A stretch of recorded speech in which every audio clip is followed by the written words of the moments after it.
Hi. Hello. And welcome to the Partner Panel. I think J-Pie warning. I still haven't seen, I'm telling you, bro, I still haven't seen that bar move. Okay, they can hear. It's literally the most, dude, it's the most obscure fucking call sign, like signal I can throw to you guys ever. Like, I think we're good, right? Aye. But we're there. What's up, guys? Welcome to the latest episode of the Fault Partner Panel. And this time, patch 14 is live as of like, what, 12 seconds ago? Actually, so we'll get into that. The fact that it's 8:44 p.m. and the patch just went live. Or technically they announced it at 8:39. Right. But hey, we'll talk about it. But shout out to the staff or cast. I don't know why I said staff, like we're all working here. Shout out to the cast that we all got here. We got Bearded, Mangoose, and Armadillon. If we can go in that reverse order, starting with Armadillon. Introduce yourself, guys. Say a little bit about yourselves if you could, please. All right, well, hey, what's up? My name's Armadillon. I'm a support staff member for SMS while also doing some streaming short time. Haven't streamed in a while because I've been testing a lot. But besides from that, I'm just deal with all your in-game reports and ban all your toxic people. So is that officially your job? Like officially that's like kind of what you're handling? We all do it. So just throwing a helping hand, banning people. Yeah. Yikes. When you're banning, do you just have like asterisk, Abusa, asterisk? Bro, yeah. I can't with you, bro. Wild card that shit. Listen. There's some double digits after Abusa's name that you know what I'm saying. So. Yikes. Let's not get a little too personal on that one. And Mangoose, if you could introduce yourself. What's up, everybody on the Mangoose? You are awesome, and I think I'm a fault partner again. Ryan hit me up this week, so. That's cool. I'm actually a partner on the partner panel this time. Right, officially. Welcome back. Oh, yeah. Welcome back. Let's go. I was like, right. Ryan, did you message Mangoose yet? And he's like, yeah, I just did. I was like, all right. Let's go. Now, the real question is Mangoose going to have his emote in the game? Or his logo or whatever? His avatar? Thank you. Send the picture to Ryan and you will see what happens. Oh, whatever you want as your avatar, send it to Ryan, and we'll see what we can get into now. Whatever I want. Be obscene with it. Come on now. Mango's avatar is going to be a blurred image. It's like, I wonder what the fuck's behind there. That looks like a chocolate mountain. Jesus Christ. That looks vaguely like should be. Wait a minute. Oh man, and Bearded. Well, anyways, welcome everybody. I am the Bearded Wolverine, your Michigan Wonder, Big Ten champions, baby. Let's go blue. Also fall partner and excited because we're in the college football playoffs. But excited to talk patch 14. December is full of surprises here. Let's go, bro. True, right? I'm excited. Patch 14 is actually here, TBH, and. Right. You were way too fucking excited for that Michigan game. Like, homie was all over the text. I was like, yo! I was like, I fucking can't, bro. Bro, I don't have Coach's Discord muted. So when he popped off, it popped off on my phone. And I look at my phone and just like 15 messages from Cooch popping off. He said, what the shit is happening, bro? Yeah, who are the other 9 winners? Who are the other 9? There was a 9 winners. Said they're Big Ten winners.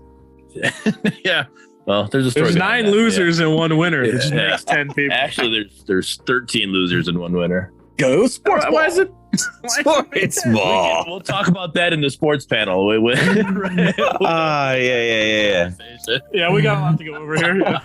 So I do want to talk about briefly before we get deep into patch 14, right? They did kind of take an interesting approach as to Twitter that I'm sure you guys might have seen. Yes. Like on December day as a whole, 4 days, teaser picture, right? 3 days, teaser picture. 2 days, another teaser picture. And then 1 day, which is ending with the Prime Pay. Now I'm going to put these on the screen so everybody can actually see, but how do you guys feel about just using that overall format? Like the whole, hey, let's just to do a countdown with pictures and post it. You guys I think thought it was cool. Like the map, you could see the map in the background. Like somebody obviously knows how to use Adobe Dimension too, putting the words on the map with shadows and everything. It looked good, but yeah, even beyond the words, you can still get glimpses of the map. I think it's a good way to sort of hype up the game or the patch a little bit before the launch. I don't know really what more you could ask for. We got items, we got map images. They led up into it quite well. After a while of having not a lot of information, we got a lot of information. Yep, I liked it. It literally kept the hype train rolling. You know, I mean, it wasn't anything like crazy spectacular. It was images we saw in the videos, but not a lot of people watched the videos. So it was a good way to show these images off the map. You know, show parts of the map off for people who aren't watching those videos. But I know it's great, and like you said, I love how it's you, like literally you, like in this picture you're showing right now, you can see the reflection of the 3 and the D in the river. So it's great how they did that. And then when they put the one on Prime, you know, the Prime pit, it's like literally in, you know, it's almost like it's in the game. It's EA Sports right now. I can't, bro. This motherfucker just said it's EA Sports. So, oh man. But no, I think it was a great job. Arma, you got anything to say about it? I mean, it kind of works exactly like you guys said. Well, mostly what Mango said, right? Because the big thing is that not everybody's going to watch all kinds of socials. Yeah, YouTube videos can pop off, but they don't always pop off. So being able to just showcase what little bit we can without showing too much in these like little countdown posts is kind of key. So yeah, and I just wanted to bring it up because at the end of the day, you know, they gave us all these items, and we're going to go into them because they're actually listening to the patch notes, right? They were giving us item plus 4 days. Then they gave us another item, 3 days. Like, it is a very, very simplistic thing, but there was still hype. There was community engagement. It was actually just done very well. I just wanted to give a shout out to that point. Because, for example, on the 3 days, which lane are you excited to see? Simple, but engaging. 2 days, what are you most excited for? 1 out of 6. You follow? And then from there, 1 day left. Gates are opening soon, just kind of leaving it a suspense, right? So I don't have any issues whatsoever here. I mean, aside the fact that patch 14 literally just went live as soon as we started doing this. As soon as we hit right? live, oh my God. It's like, oof. So here we are. Yeah, so if anything, might actually just pull up some AI gameplay while we chat here, to be honest. So we'll have to talk to the devs. You know, they know that the partner panel goes live at 8:30. So what were they doing? You know, they should at least held off for like a 9:30, launch or something. They did it on purpose. You imagine? 1 more hour. You know, they're not going to be able to play for another hour, bro. Take advantage. Take advantage. This goes on for like 2.5 hours. So right, that still would have given us some build up here. What are you talking about? Excellent point. I mean, with Armadillo in here, we'll be here for 5 hours. Watch, bro. Exactly. That's you see how long this patch is, bro? What are you talking about? Bro. But no, I just wanted to say a quick shout out as to good shit, because it doesn't have to be anything crazy. That literally was just an image. They went in there, the font, the reflections, etc. It was just well done. It doesn't have to be anything crazy to provide constant shit for the community. You feel me? Regardless of what it may be. It's a picture, it's words, just that community engagement is big. Now, I see that Alea in the chat. He said, yo, you got something bad to say about my countdown? So the way of saying it correctly, though.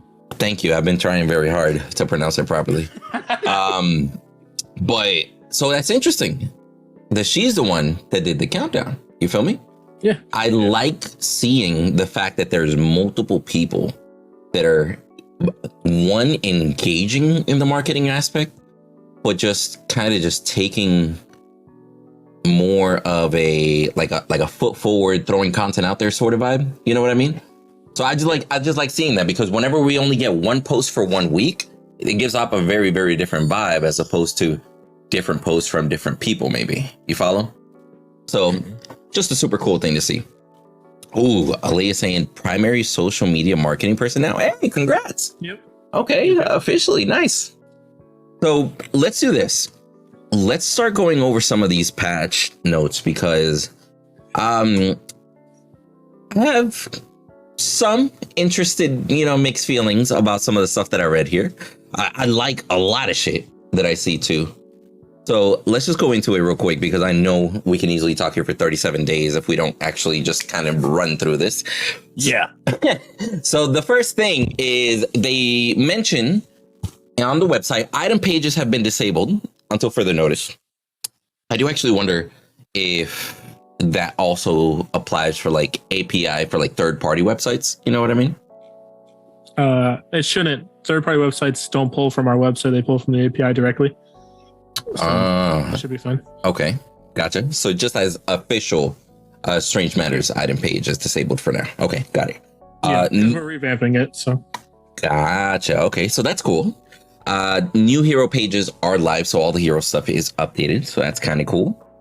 We do see on here under content, they start mentioning the AI mode. Now, this AI video that's here, that's a video that we've seen in the past that Balix created. I'll just have it playing here on the screen while we chat about it.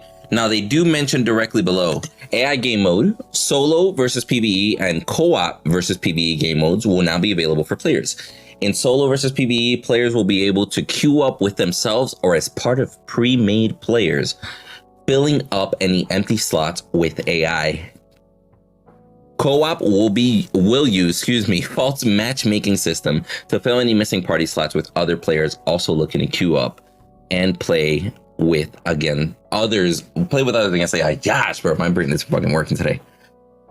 They do confirm that the new accounts are going to have to play PvE matches until they are level 5. At that point, they're going to unlock PvP matches, and that it's aimed towards helping new players learn the basics of Vault without having additional stress of having to play against other players looking to play in a more competitive environment. How do you guys feel about that? Like just officially having that? Having AI mode now? No, officially having like the up to level 5 restriction. Like you got to get past level 5 to do PvP. I mean, I think it's a must. It's definitely a must. It's going to help people out for sure. I sometimes wonder if 5 is not high enough, like maybe a level 7 or whatever. I think level 10's too high, because you're not gonna. They're just gonna leave because they're like, you know what, I'm not gonna stay here and do this until I can play level. But I don't know. It's like a back and forth type thing. But like I have a issue with that first paragraph though. It says players will be able to queue up with themselves or part of pre-made players. That pre-made players sounds really weird to me. Like it just means like pre-made parties. I know like, what it means. I was able to like literally sit there and think about what it means, but like it just doesn't, like, I don't know. Like, I literally had to sit there and decipher what they're talking about there. But like, okay, this means a group that you like, a little party that we're like you have. Yeah, that would be a simplified version, right? Just say with themselves or as part of a group of players. Yeah. So I mean, I could see it. Like, I'll be real. As I was reading it, that AI with a period right after fucked me up because I thought that was just like AI period, right? I was like, AI co-op. All right, I bet that's just a normal sentence. Then I realized those are 2 separate sentences. But no, I'm actually just super excited that the AI is actually finally here. I'm excited that, new players, even though they might be kind of forced to play a few matches in AI, doesn't necessarily mean that they're by themselves. They could do co-op AI and still get that experience and such. So it can still be a learning experience for people. Dude, I already know it's going to happen, but I can't wait to see the first person that I run into being toxic in an AI match. Bro, let's just end it. Like, my dude, do you realize where you are, bro? So I know it's going to happen, right? Some people prefer to play AI too. So this is great. This is great for Fall, just all in all. Now, where you were talking about the level 5 requirement, Armadillo, maybe you can answer this because I haven't been able to get to the game yet. Yep. But is there any kind of tutorial involved at all with the AI mode? Like, does it? I know it. Like Paragon had very, very bare bones. Like, if you picked off lane, you had arrows pointing to the lane so you knew which lane to go to. Is there anything like that in this new AI mode? So you do have the arrows that will guide you to your lane. Excellent. That's going to be. That's not just an AI though. as far as I understand. That's just in that period at the moment. In the future, we're going to have the ability to turn that off. But right now, it's just always on for everybody. Is that based on the role that you choose, I'm assuming? Yeah. So it will come up later, and you'll see down when we're talking about the new screens and stuff. But you actually choose your role in draft before you choose your character. So you draft your role first, then you draft your character for that role, and then that draft, whatever role you drafted, that's where the arrows will lead you. And then the big thing about that is that it will give new players so they know where to go. But as far as like in-depth tutorials, like lasting and stuff like that, nothing like that yet. However, we still have the tutorial video and stuff that we're also going to be redoing and making more in-depth and stuff in the later down the line. But right now, those two things combined are kind of our new player experience. So that makes me wonder. So if we're having a draft for the rule section, and then we have a draft for the player section, right? So if you don't pick a role, are you automatically assigned, or is that if you don't pick a role, dodge? Draft dodge. If you don't pick a role, it'll reset. All right. Yeah. That's great, dude. So that's the main thing I was looking for was those arrows. Because those arrows are always on. Have no idea what lane they're supposed to go to. Like, honestly, I was kind of yelling at Jansen earlier today. I was like, yo, let me turn these things off, bro. I'm tired of looking. Nah, bro, that's it. I'm even okay with having them on all the time, because I'll be real, it doesn't matter how many games I've played, I'm still that guy that'll just run up and show up and be like, I'm totally a Greystone in the duo lane. Let me get the fuck out of here, bro. You just turn around, bro. Yeah, let me. Then it's like you don't even like you could have. There's times I have matches. I'll have 5 matches in a row. I'm dust side, all 5 matches, and then that 6th match I'm dawn side. I just jumped. I'm like, wrong side. Let me go over here now. Like it just happened because you're like that whole time you just get so used to jumping that one way, and it's like, okay, wait a minute. Nah, bro, I'll be real with you. I play it off. As soon as somebody calls me out, I drop a ward and be like, it was on purpose. Oh, I do that. I was playing Narbash support. Just helping you up, bro. I ran to the red buff and everyone's like screaming at me in chat, and I don't look at it, and I look at it and it's like, oh shit, I'm in the wrong fucking side. So I like drop a ward like strategically and walk off. Like that's why I was there. Let's invade, guys. I was trying to get you guys to invade. I was protecting against the invade and I just left. Yeah. But yeah. If anything, also we do have added on here phase officially, right? So it's exciting to see phase. I don't know why. I was almost getting my hopes up as to maybe possibly if we could get other heroes besides phase. I thought it was just going to be like, yeah, like, you know, like they're just teasing us with one, but they're going to give us more. But it's exciting to see phase. I want to go over a paragraph that Bearded pointing out here a moment ago. So along with phase officially being in here, they say phase is our 2nd support caster to Fault and is meant to be focused on protecting single allies while also having 2 unique mechanics, a link and a blind. Not only that, but she also has an expanded sphere of influence and can use her link on enemy heroes as well, expanding her gameplay options beyond being more passive support caster. Positioning is key with phase, both offensively and defensively, while making smart tactical decisions to engage in sustained engagements that are advantageous will be crucial for her success.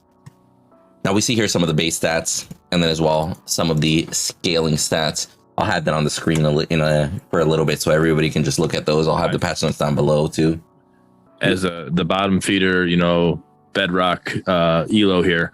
What is that plus 76 right next to the health? What is the plus 0.12 per level?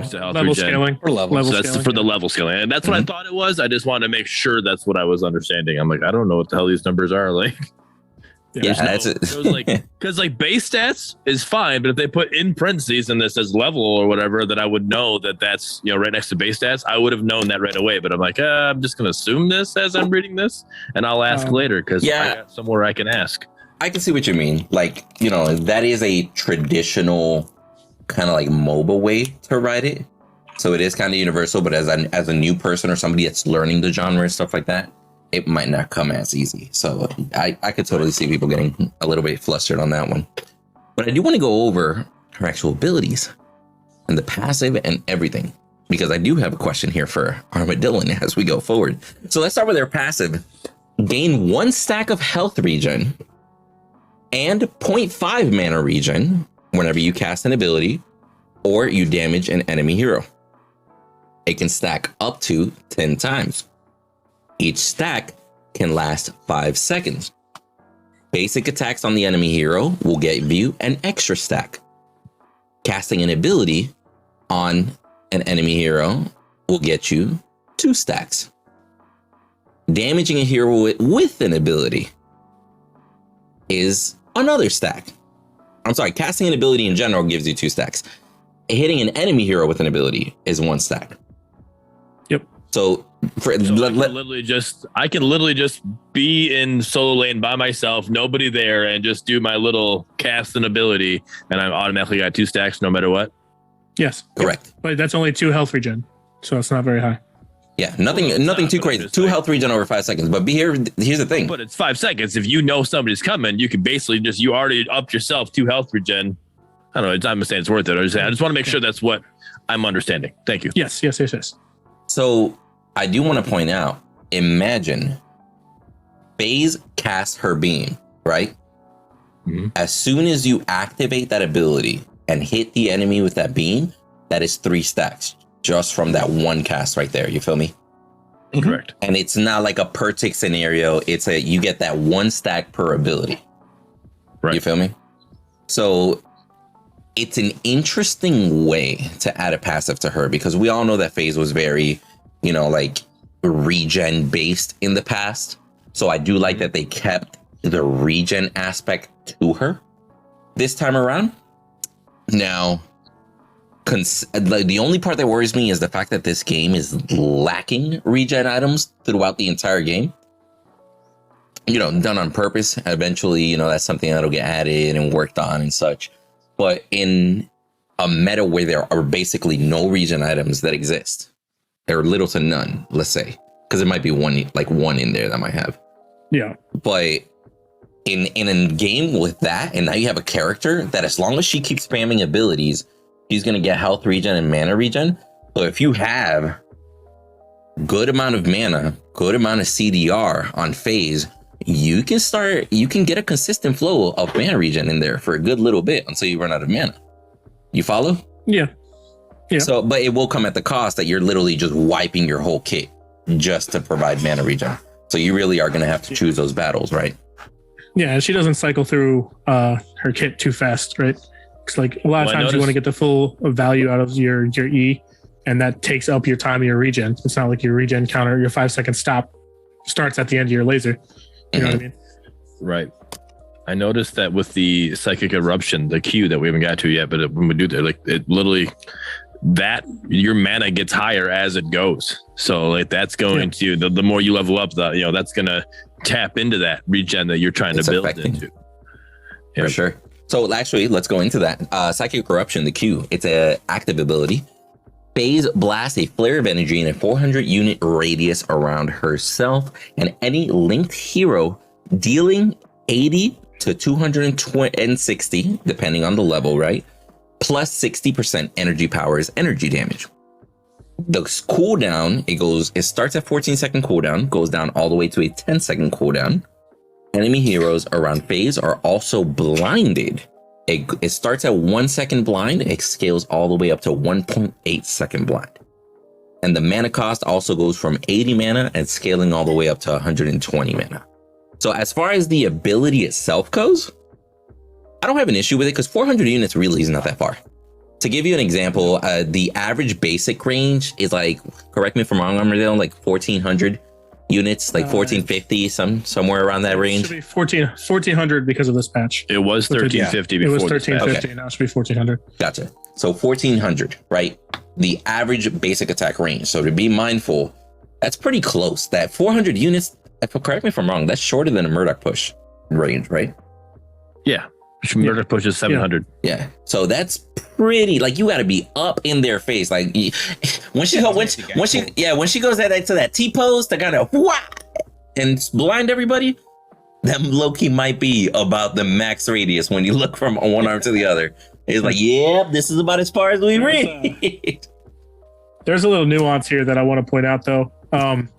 we'll get to the part where, because our psychic link and fault can be linked to enemies, right? This is So that's later. My mind went here already. Yeah.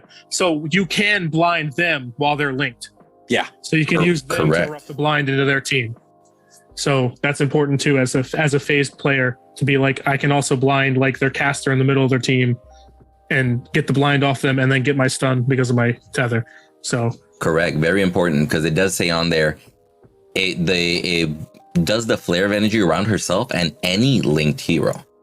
So correct me if I'm wrong. If I have my carry linked and my carry's getting ganked, I can activate the blind, and if they're standing next to my carry, they will also be blinded.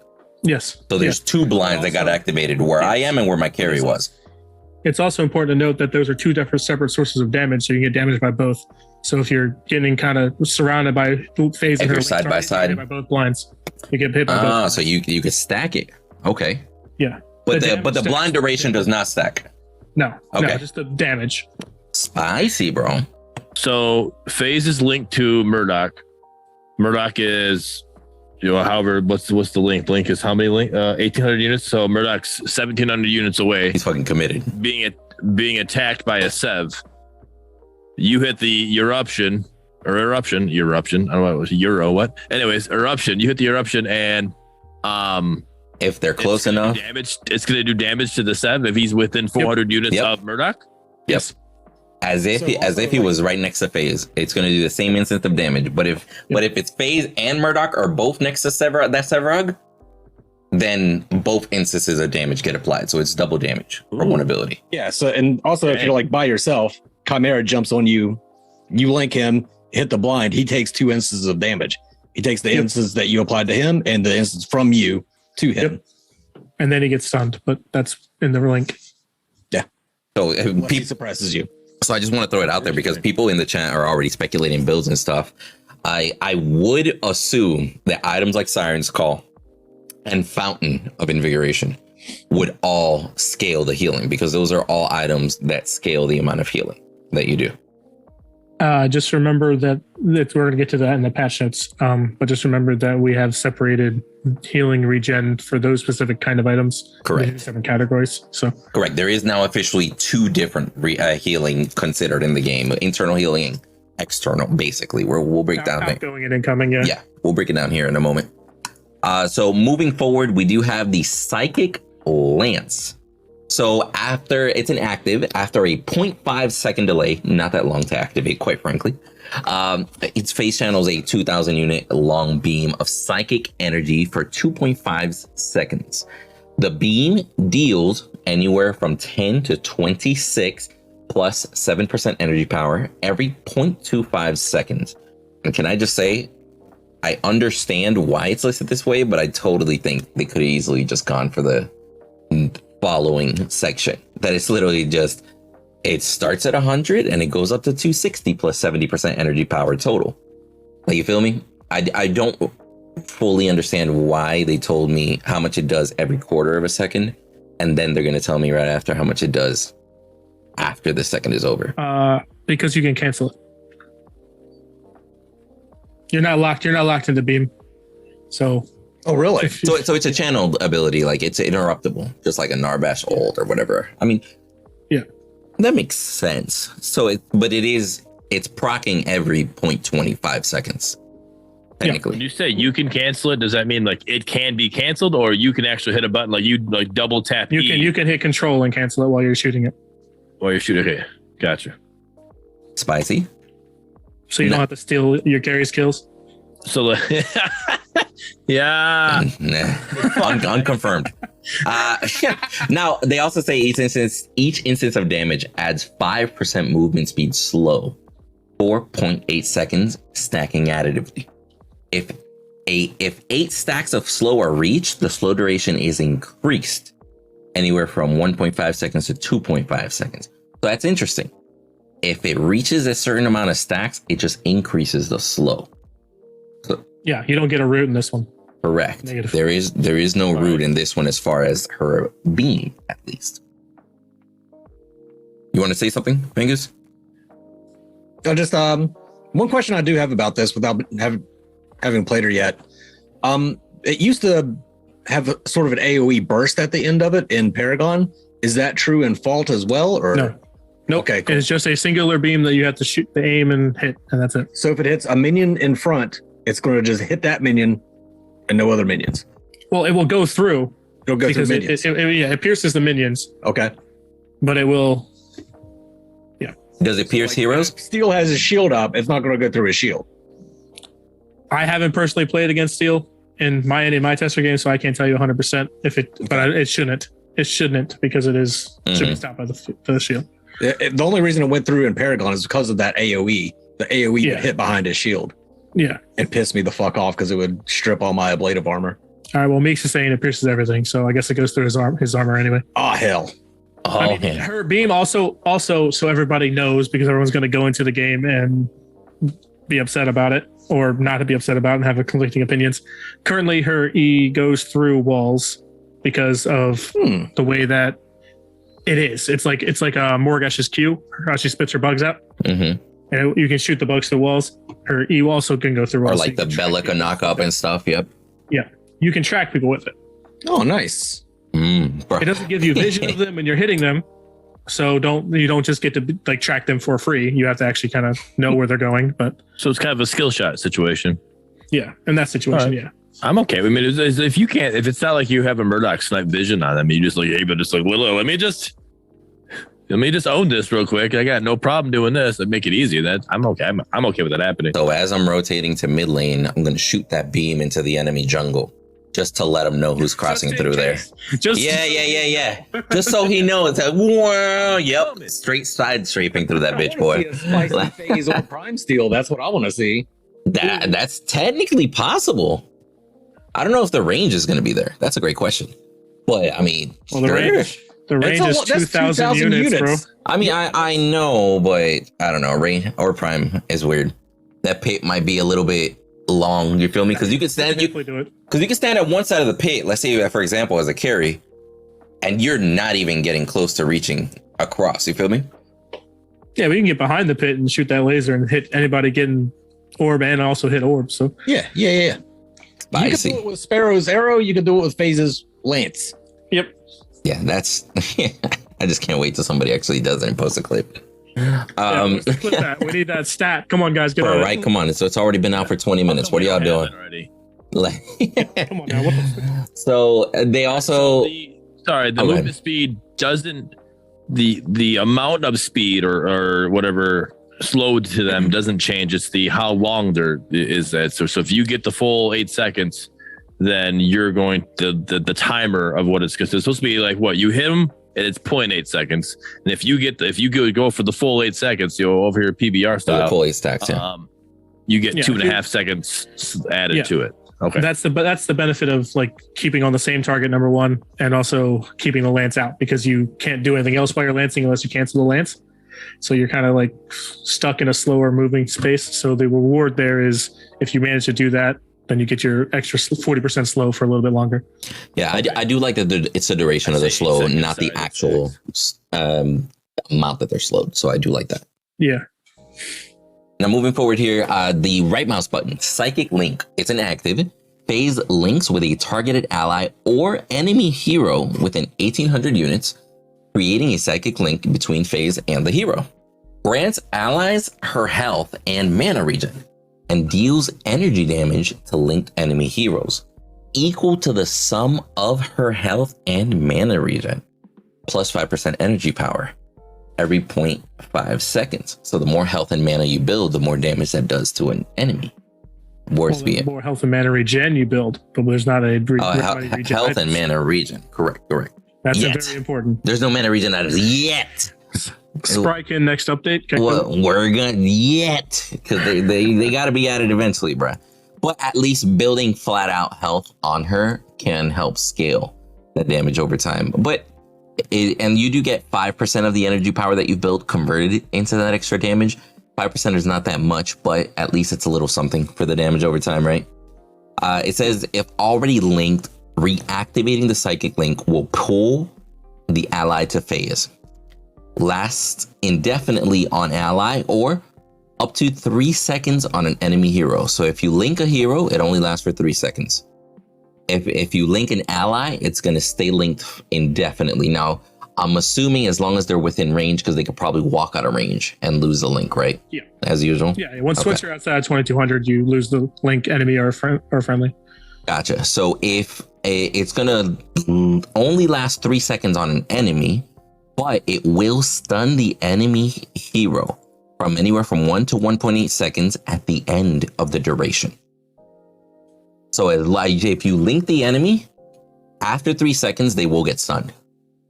So unless they move out of the 2200 range. Correct. Yep. Unless for some reason they're able to walk out of 2200. I mean, I guess they could be right at the edge. Who knows, right? But I'll be real. I like the fact that they reworked the stun instead of being at the end of the lance. They kind of incorporated a two-way link, because if you use that link offensively, it's a viable option if you're trying to prevent somebody from running away, catching up, etc. Right? If you're able to maintain that ground. But then you don't have the link for your ally until said cooldown. You feel me? Cooldown isn't listed, but I believe level 1, it's like 24 seconds. So like that's massive. 24-second cooldown. You really have to choose. That is high risk, high reward, for sure. So it says right now, it says phase link a target ally or enemy within 1800 units. So. And then it says link has a maximum range of 2200 units. Is that as you level up, your link, your distance changes? No, or can you only activate it at 1800, and then once it's activated, they're able to go the other 400 units away? I think that's what it is. They get a 401, then they'll delink. That's exactly what it is. It's 1800 to target the ally or enemy, but then once they're linked, you have that maximum length to do your thing. Got you. All right. I really like this. I really like this change, allowing her to use it offensively, because it's going to kind of separate the wheat from the chaff. Like anybody can fucking play phase. That's one of the things I always hated about her. She was a very, very simple support to play. But with this, it's going to give a little added separating the wheat from the chaff. Like the really good phase players will know when to use this offensively, as opposed to just linking to their carry or their chimera or what have you. So I really like this. Also, the shot call potential, like you don't even need to communicate whatsoever. Once you link an enemy hero in a team fight, it's going to be like Greystone coming back from his ultimate. Everybody's going to target that hero because they know they're about to be stunned. Ooh, so, good point. So this is the one. She's able to pull the ally to phase, right? Mm-hmm. Yeah. Does she no longer have the ability to put them like literally it's only pull them to her? She's not able to put them out forward or pull them farther back like they were. Like she wasn't there. You could never pull them forward unless you were in front of them.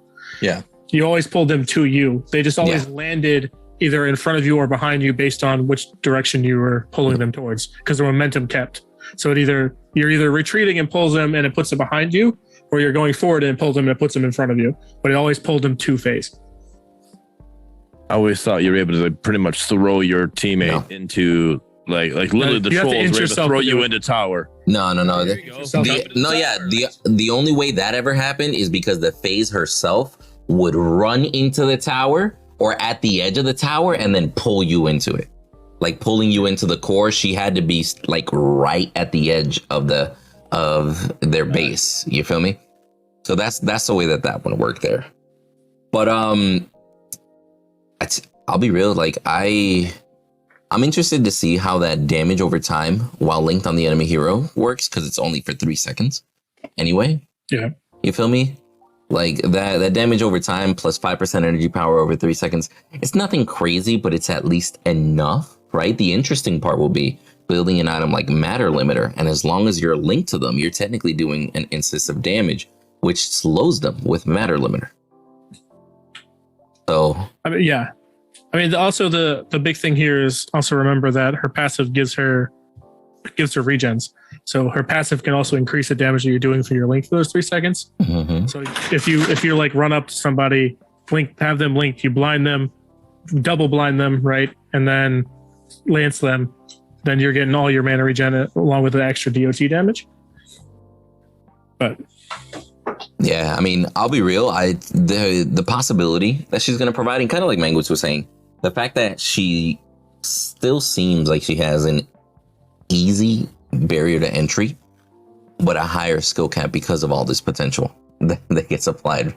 So that's actually really cool. Now, then we also see her ultimate called Psychic Overlord. Excuse me. It's inactive. Grant 60, starting at 60 all the way to 100% attack speed. Is that percent? I'm assuming they mean percent because all the attack speed in the game so far has been measured in percent. You feel me? So I mean, I understand what you're saying. I didn't know if that was something that would change, kind of like CDR. yeah, You know, I how gotcha. CDR is no longer a percentage. Like, is this as attack speed? Is that a percent, or is that, you know, how does that work there? Because it's definitely not listed. percent. Okay. Yeah, it's percentage. Okay, cool. Yeah, all values are percent just for the Got it. attack. Except speed. CDR. I gotcha. Yeah, for the And then also so on top of gaining attack speed, 50% cooldown reduction and 10 mana regen plus scaling 30% of the energy power that you build. So if you're building energy power, you get even more mana regen out of it. To phase and link allies for 8 seconds early, 12 seconds late. Dude, level 1 ult, having 60 attack speed, 50% cooldown, and then 10 mana regen for 8 seconds is kind of nutty. Yeah, you just kind of run at somebody and throw your kid at them. Yes, bro. Like, yo, that much attack speed, 60% attack speed for 8 seconds and 50% cooldown, bro. Twin Blast will eat you the fuck alive. Spamming grenades nonstop. Just blah, blah, blah, blah, blah, blah, blah. Like, that shit's gonna be fucking crazy. Like, a carry, like Twin Blast and Phase, literally all they have to do is just spam all their buttons while they WQ you. Low key during that ultimate. Now, also, you do gain 30% decay movement speed for 3 seconds on activation. Now, it doesn't say the actual amount of the movement speed here. Yeah, Or- 30%. Oh, Yeah, it's starts at okay. 30% that goes down. Okay, gotcha. So it's 30% movement speed and it decays.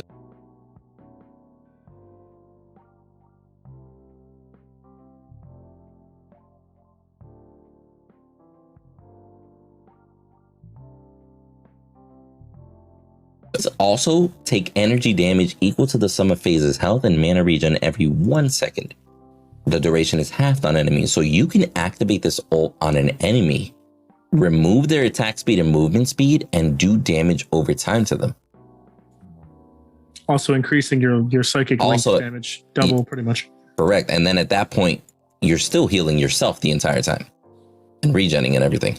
So, bro, Phase is going to be able to catch out somebody like a sitting duck. Like, yeah, I could totally see people ganking with a Phase. Link ult, sitting duck, trying to run back to lane but can't. Because I'm curious, because the link on an enemy only lasts for 3 seconds. And the durations, this says, is halved for enemies. So at level 3 ultimate, the link only lasts for 3 seconds, but you're able to apply your ultimate for on an enemy for 6. You get what I'm saying there? Yeah.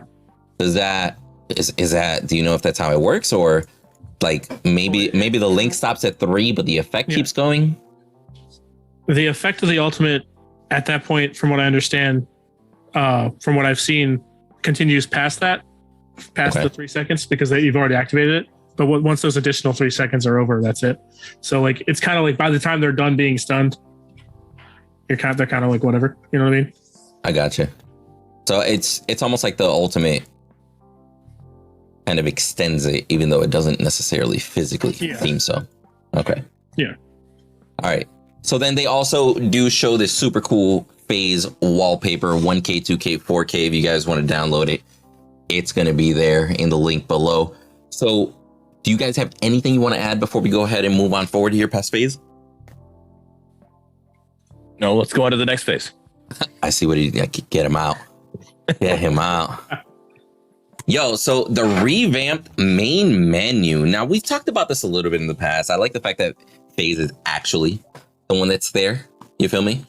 Being shown. Yeah. Very, very appropriate. I don't necessarily have anything to add to this picture here, except the fact that Balix now got more friends out of nowhere.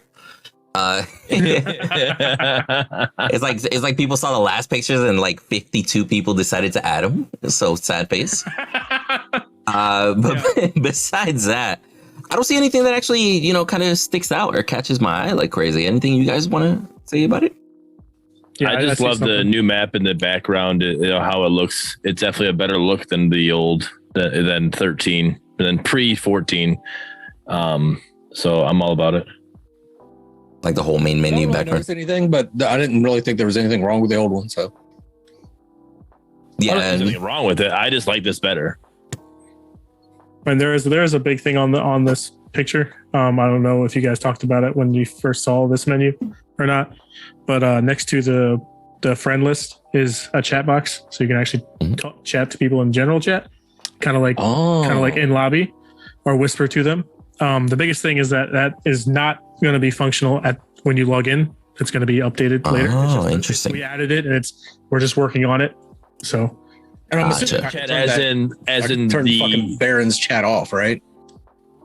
yeah, as in like in lobby, you can talk to people you have in your party before you launch. in your party. Yeah. Okay, Or got it. you can whisper friends or something like that. I'm sorry, you say Gen Chat. I'm thinking like Discord Gen Chat. I'm just literally gonna have anybody who's got logged into Fall. Right, so that you imagine a global chat. Oh my lord! No. Yeah, that's why I said Baron. Want to be famous? Like, oh my god! Warcraft reference. Yeah, you have that in a lot of games. Like, Yeah, actually, yeah, that's a very good point. Heroes of the Storm had it. yeah, they still have it. Yeah.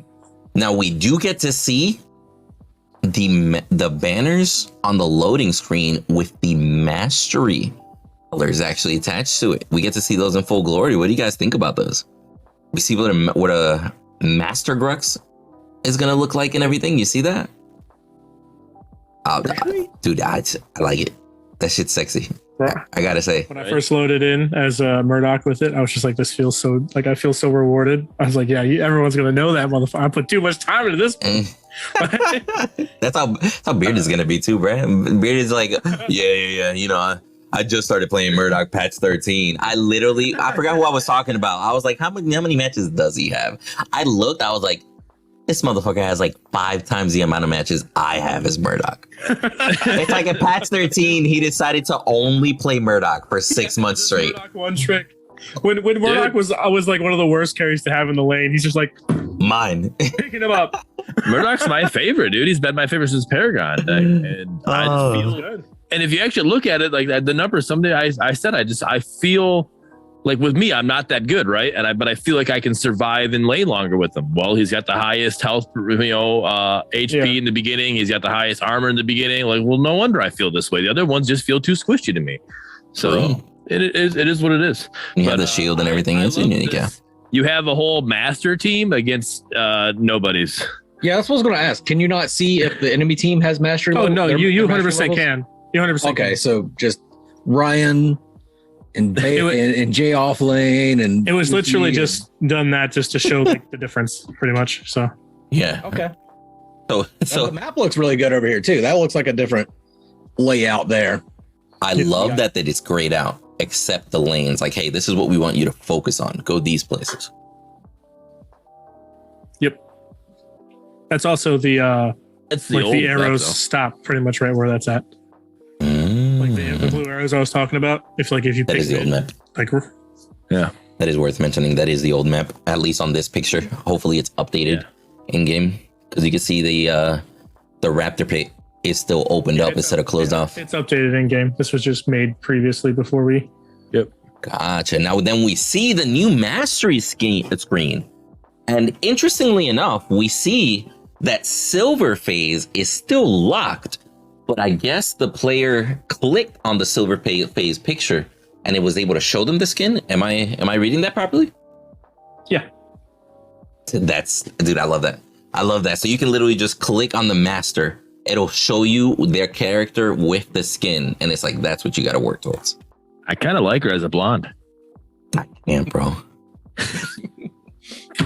I can't with It's it. her dumb play style. Oh, yo, like chill, bro. Get me out. Yikes. Anyway, now more shade towards. Jeez. Yeah, jeez, bro. yikes. So then they also say on here, updated the draft screen, updated the learn screen, role selection, a new role selection screen, and new transition screens. Is this the loading screen on new transition screen, or is there just more beyond that isn't shown here? Transition screens is not actually talking about this. Transition screens are talking between draft and game. Okay. It's no longer It's like a cool picture or something. loading. Yeah, it's no longer just cut to loading screen. It's like a little cinematic that plays like you're leaving the base and going out to the battlefield. And then that's let's dope. go. Nice. That's Right. dope. That sounds like a Halo Infinite loading screen sort of vibes. Like you remember the Dawn picture they set out that showed us the Dawn loading Yes. screen, Yeah. the draft lobby. You literally the camera comes down and zooms out the door, and the door opens, and then like you breathe hell the yeah. light, and then it's a loading Let's screen. fucking go. That's pretty badass. So, Balix, if you're in chat, this picture that's going to be coming up here, this mastery system picture, we need the 1K, 2K, 4K option for that. All right. Or if any devs are in chat, that can let Balix know that we need that linked maybe on Twitter or something, so we can all have this as our background picture. It's a pretty badass mastery backup picture. Maybe flip Decker around. Don't worry. If you go into the mastery system, you can spin her around in the new Oh, mastery. sweet. You know what I'm Nice. saying? Just sit there Nice. for hours. That's all your game time. Doesn't take me hours. Oh my Where's Windu when I'm saying shit like that? right. I only say this kind of stuff because I know it pisses him off a little bit. Yeah, the mastery skins look really good. I can't wait to see them in game. Yeah. Oh, yeah, No, I'm excited to I- see them in game. Now, played does our progress Murdock so Mastery far earlier. lead into Yes. current mastery? Yeah. Yeah? Every Yes. single thing you've done in the game since you started the game up is counted towards mastery. So like I already have Murdock mastery skin. Now, when you say since you started the game, how far back are we going? EA for you, sir. Okay. No, I was just curious. You feel me? Because Since you made the account and played the first game, everything you've done is tracked into this. okay, EA going forward at least. Okay, gotcha. But no, I thoroughly like the loading screen and the mastery screen. The mastery screen specifically, right? Because it helps give you that incentive of, hey, this is what you work for. And you get to see the banners of what it looks like when you're actually in the loading screen and such. That's just a cool look to have on there, right? Those are also the banners that you get on the loading screen. Yeah, For the skin. I figured based off of the patterns that we've seen in the past and how we could see in the loading screen and such, even though in the loading screen that they have here, they don't show the banner, interestingly enough. So our banner is something that we're going to be able to just change Probably did based off of the skin. Yeah. Yeah, they didn't pick the They, skin. Yeah. they would have to pick a mastery skin. Nobody picked a mastery skin here. Okay, I got you. So you could still have, like, let's say I want Pumpkin Narbash, but the mastery banner shows up to let people know. The outline will still show up to let you know that, hey, this dude's played a little bit of Narbash. So Spicy. And I that's- like and it. That's Bash a Lantern is the name of that skin. Okay, thank you. I'm sorry. I apologize come on now. for my inconvenience. Jesus.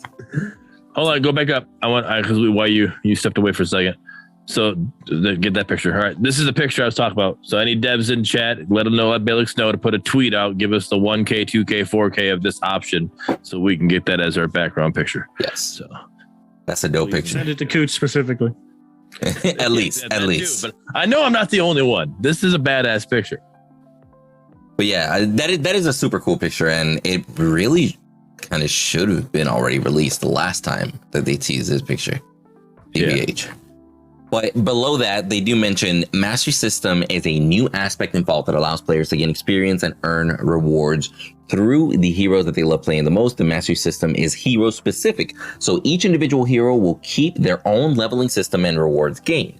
The Mastery System unlocks once the hero is purchased from either matter or coin, so it's an automatic thing, not even a separate thing that you have to go in and unlock, open, buy like we've seen in the past. Now, players start in bronze, make their way up through silver, gold, diamond, before eventually hitting master tier. Each tier has 10 levels, with the mastery system, excuse me, capping out at tier level 10.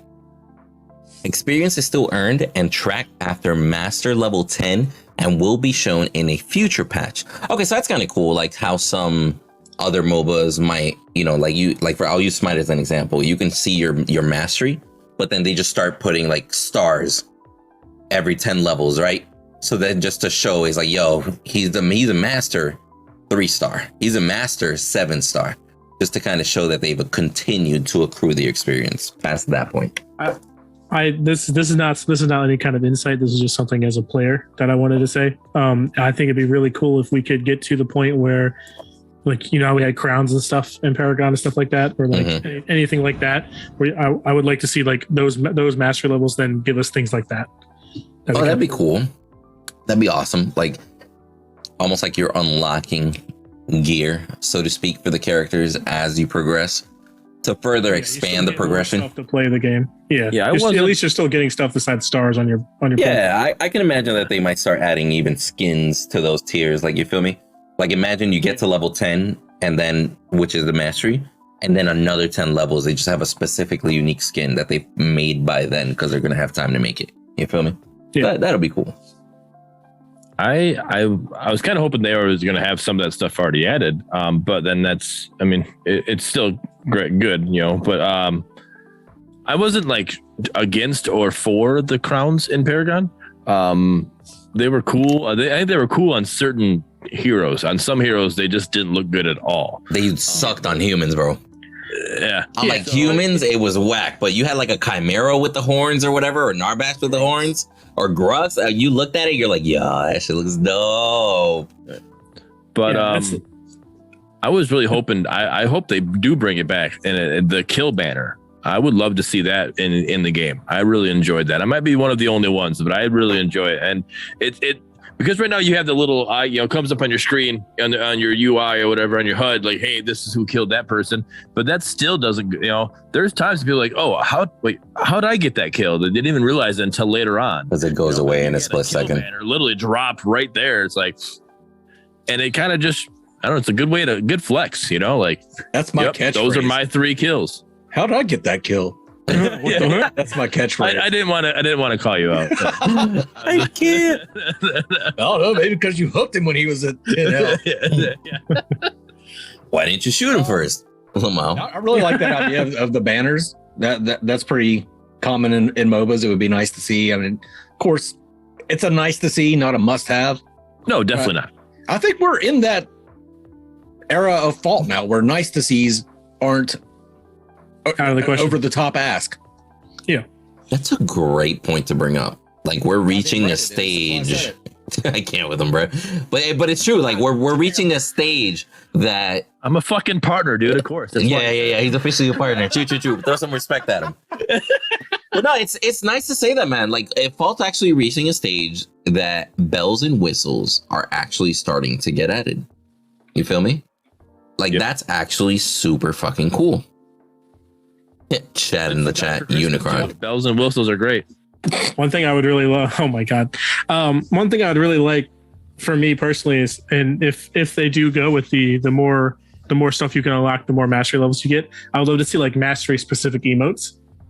So like just like something cool, not necessarily like anything like crazy, I guess, but depending on the limitations. But so you'll be cool. Twin Blast doing the floss. Sure, I don't care. You know what I mean? He said 100% Fortnite with the emotes. I know that people don't like the F word, but we go 100% Fortnite with the emotes, and I'm fine with that. Like, Sparrow Hotline Bling, right? He is the best emote in the whole game, and just dabbing on people. Come on now. I can't.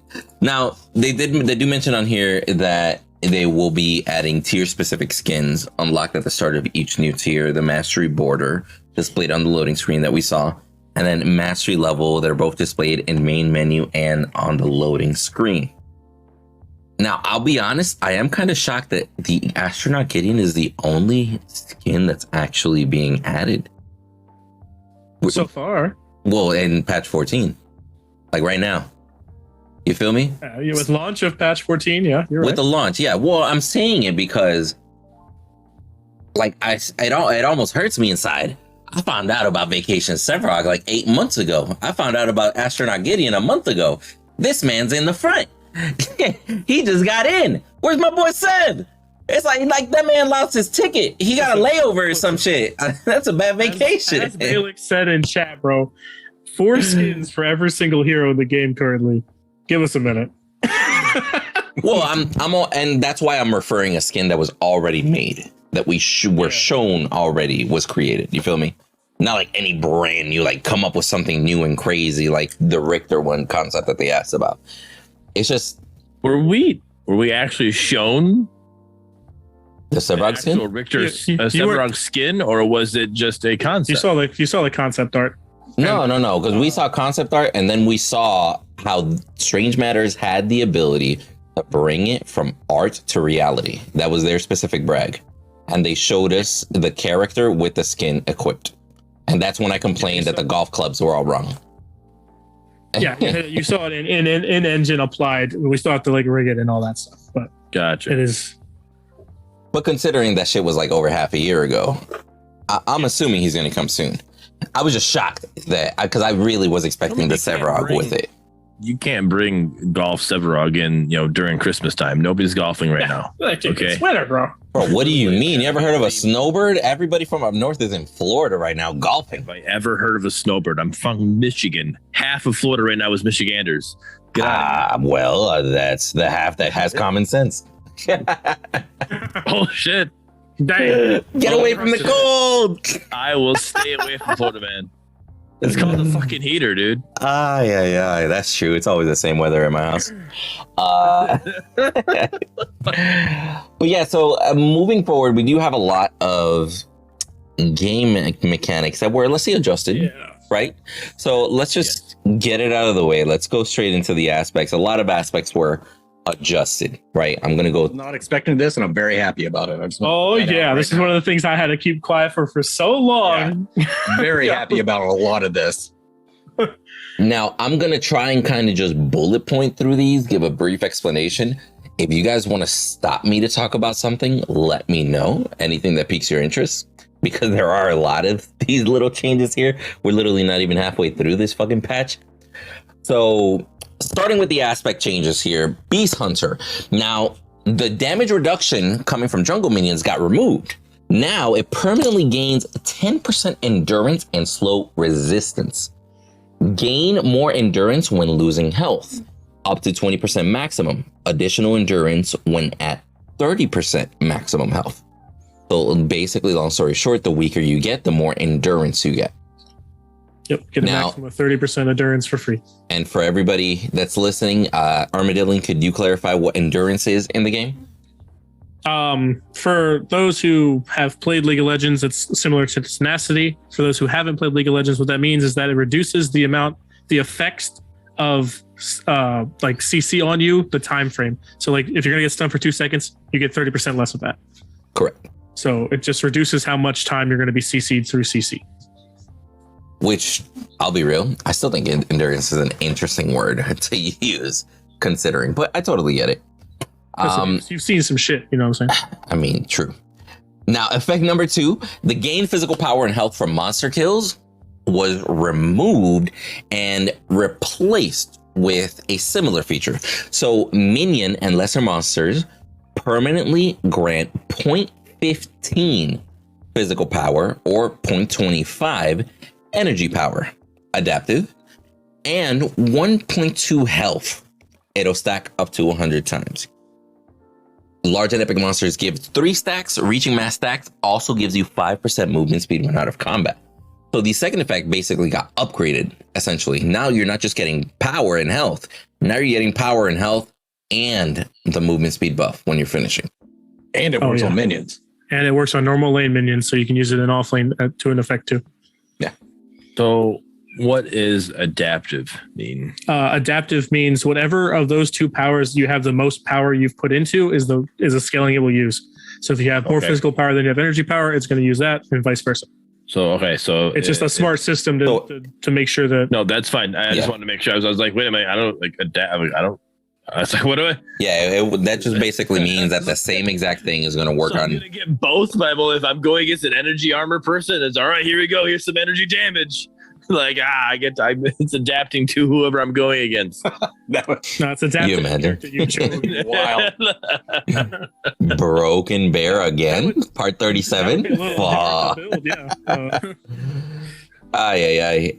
And then we do have Rook. So the removed slows are 50% less effective in Rook. They added taking 5% of your max health and damage within 2 seconds increases your physical and energy armor by 10% for 6 seconds.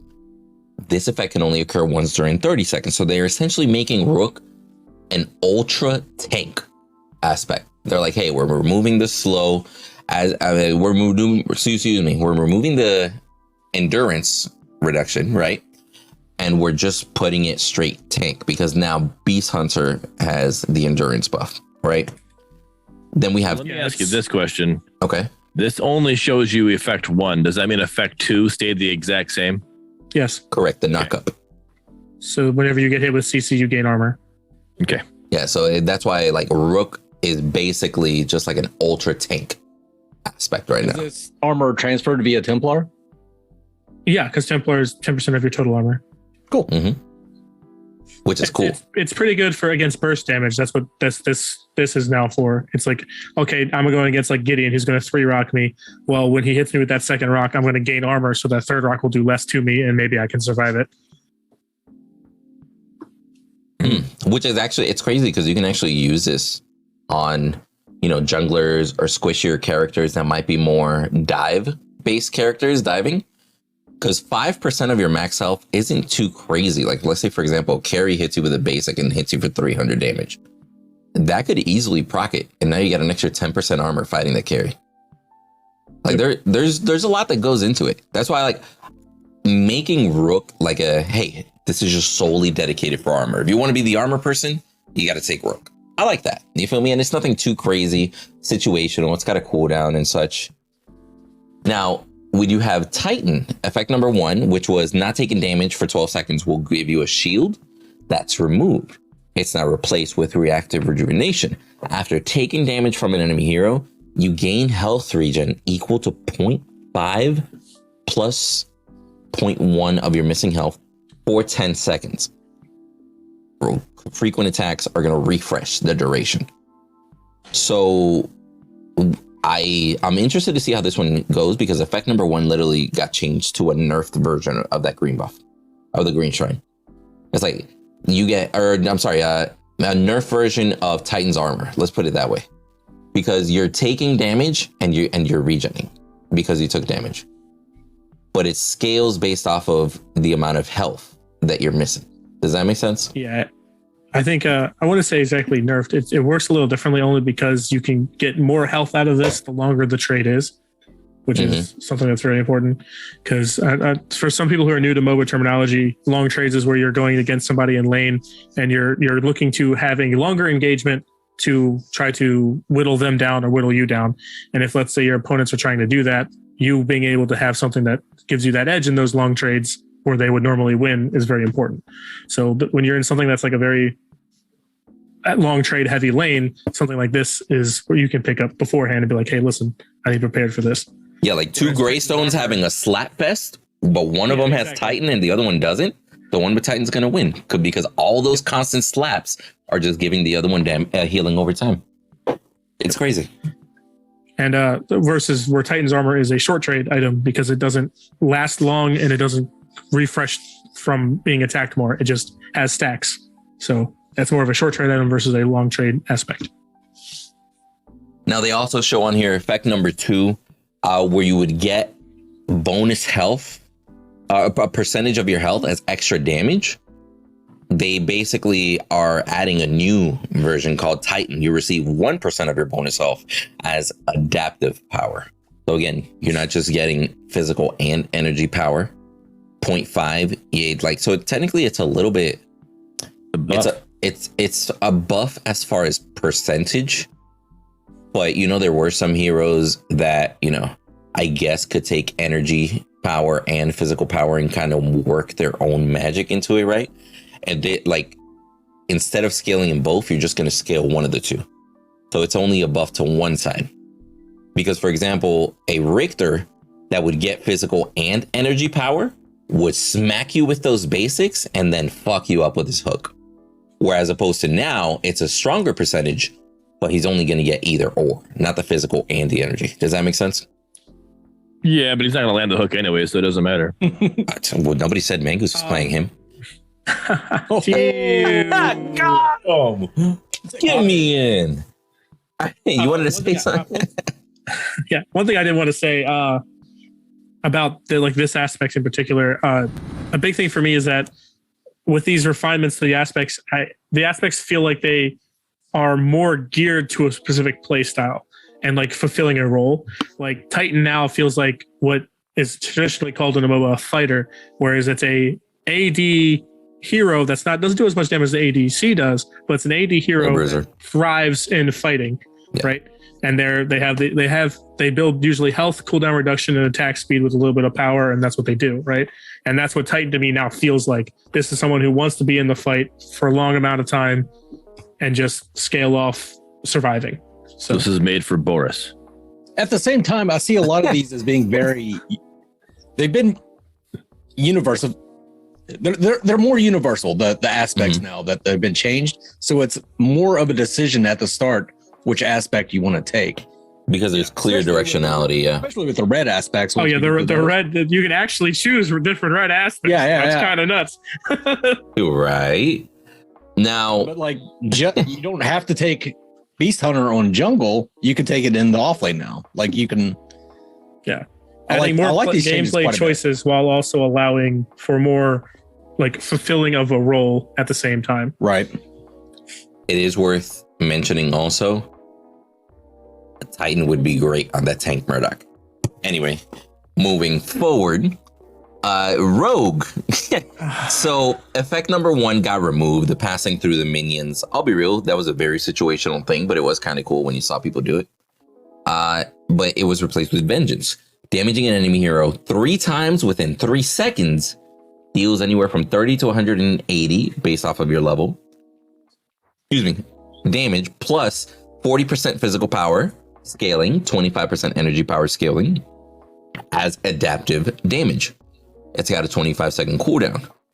So it definitely looks like Rogue is more situated towards attack speed based heroes now. Like if you want to get the max out of it, you have to make sure you land at least 3 abilities and basics within 3 seconds. Like you better combo chain somebody. I immediately thought Countess when I saw this.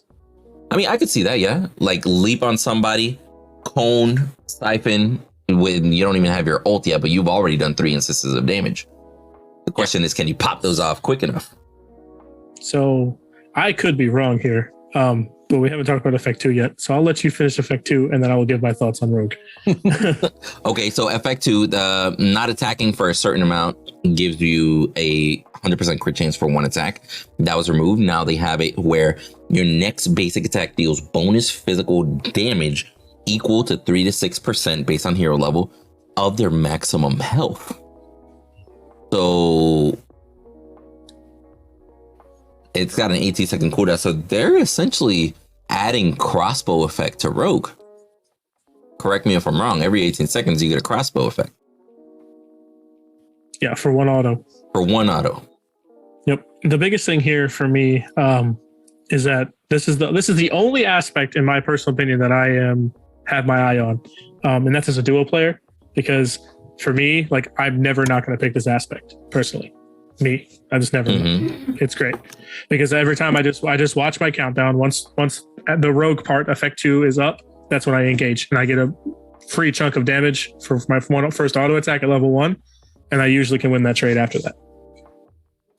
I mean, yeah, like it's pretty crazy, especially Murdock, pretty easy. Yeah, and all you have to do is shoot buckshot, and you got your 3 extra damage on buckshot. Yeah, or do that buckshot cancel in between 2 basics. Yep. Just shot, buckshot, shot, and then yeah, I mean, it's interesting because it provides that small burst throughout, right? But it could be a substantial burst to the point where, as soon as the rest of the fight is going, who knows if these other aspects are going to be able to help the other carries stay alive. Which actually, moving into here, so The red aspects got quite a bit of changes. Like you said, All now 3 of them. yeah, now the red aspects might actually be versatile enough and usable in different scenarios, right? So Hunter, last hit on enemy minions will heal you. That was removed. Now they added Vanquisher. Damaging enemy heroes will grant 1.2 to 3 physical or 2 to 5 energy power. It's adaptive, so it can be either or depending on what you're building. For 6 seconds, stacking up to 10 times. At maximum stacks, you gain 3% movement speed. I love all these adaptive things because that means that even Grim can take full advantage of this if you're building like a energy-based Grim. But you can still pick a red aspect and you're still scaling on that energy power, which is fucking crazy, which also means that mages can take advantage of this. Fully aware. Worth mentioning. Now, we also do see on here King.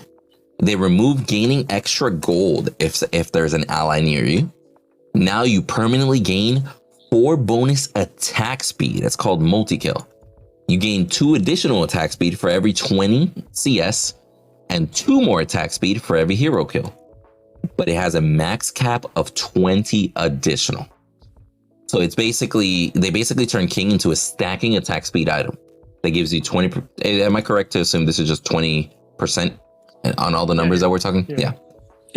So now King can give you 20% attack speed, stacking over time, if you play it properly.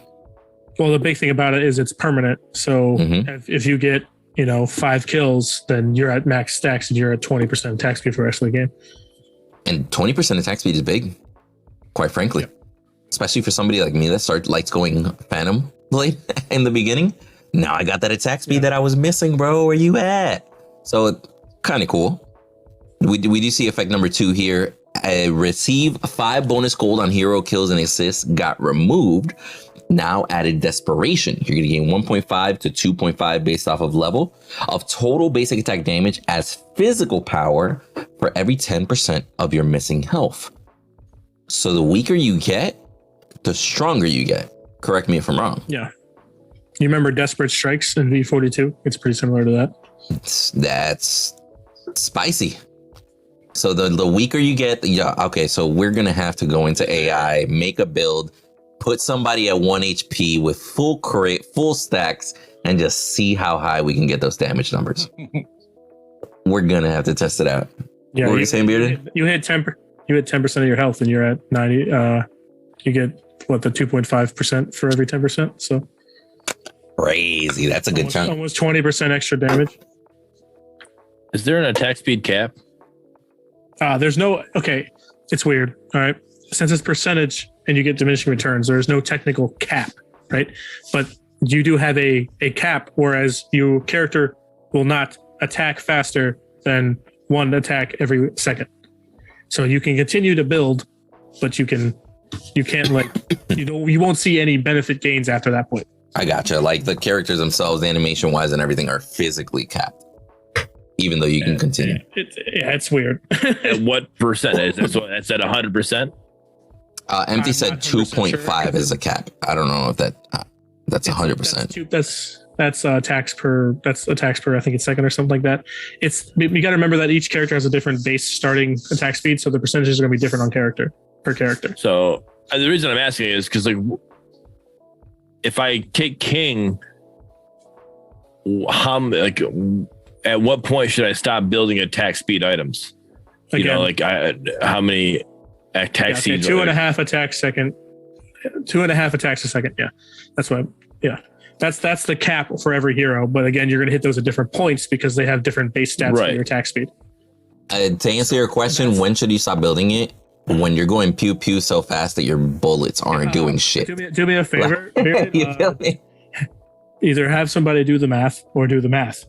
Yeah. That's what I was going to say. You're just going to have to go in, take like Murdock's level 18 attack speed, and then factoring all the percentages brings it down to 2.5 per second.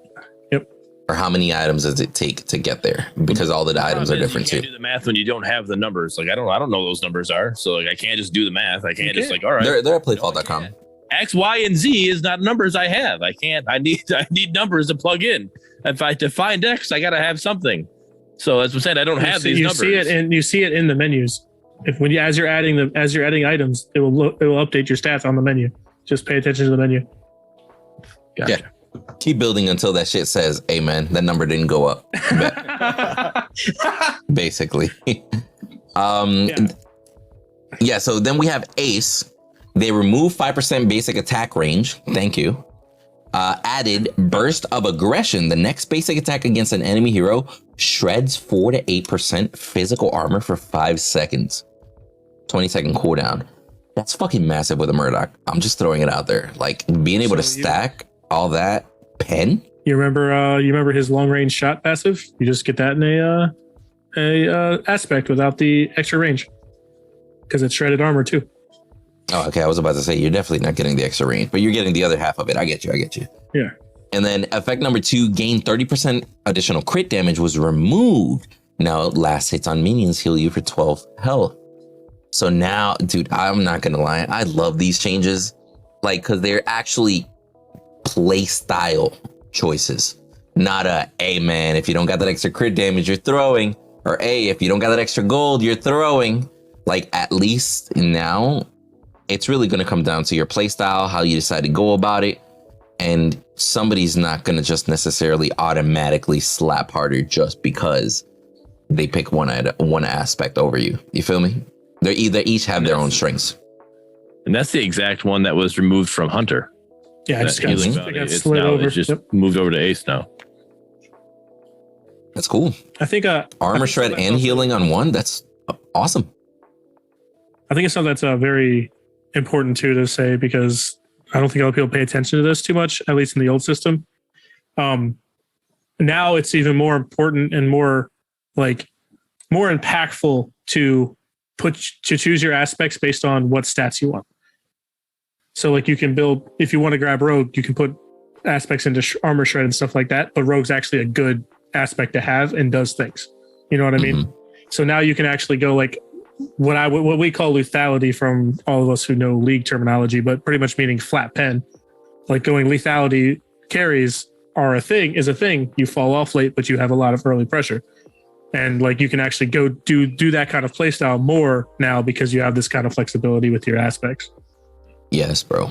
I'm a dirty pen builder. I love it. Oh yeah, bro. Like I can already see it. Going Hunter with Ace in there and just going for like 1-800 Murdock, basically. Just like, hey, I'm gonna hit you for like 1200 for basic attack if you let me, bro. I'm gonna maximize that shit as soon as I fucking can, bro.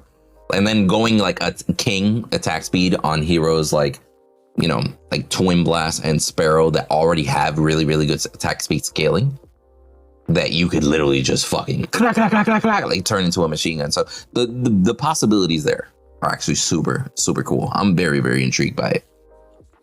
Now, anything you guys want to say about the aspects before we move forward here? No. Dylan? All right. So then, an AoE aiming update. Aiming AoE abilities such as Gideon's Cosmic Rift should be more fluid when trying to aim through walls and up surfaces such as staircases. That sounds like a just general quality of life optimizing, so to speak. Like whenever we get kind of glitchy on stairs. Gotcha. Now, this is something that we mentioned earlier. The healing modifier changes. Now, they give a paragraph here. I'll read it quickly. It says healing was previously being affected by only one modifier, limiting how healing could be affected through buffs, debuffs, and gameplay effects. Now there's 2 modifiers involved geared towards modifying healing that is oncoming onto a target and healing that is outgoing to a target. For example, Siren's Call now only affects outgoing healing and shielding. It doesn't increase the healing and shielding for yourself. So a Chimera can't use Siren's Call to beef himself up, for example. But if you're like a Narbass that's healing other people, can still use the Siren's Call, right? And that's essentially what it comes down to now: incoming healing and outgoing healing. Now, which is interesting because FaZe does incoming healing and outgoing healing, both with her passive.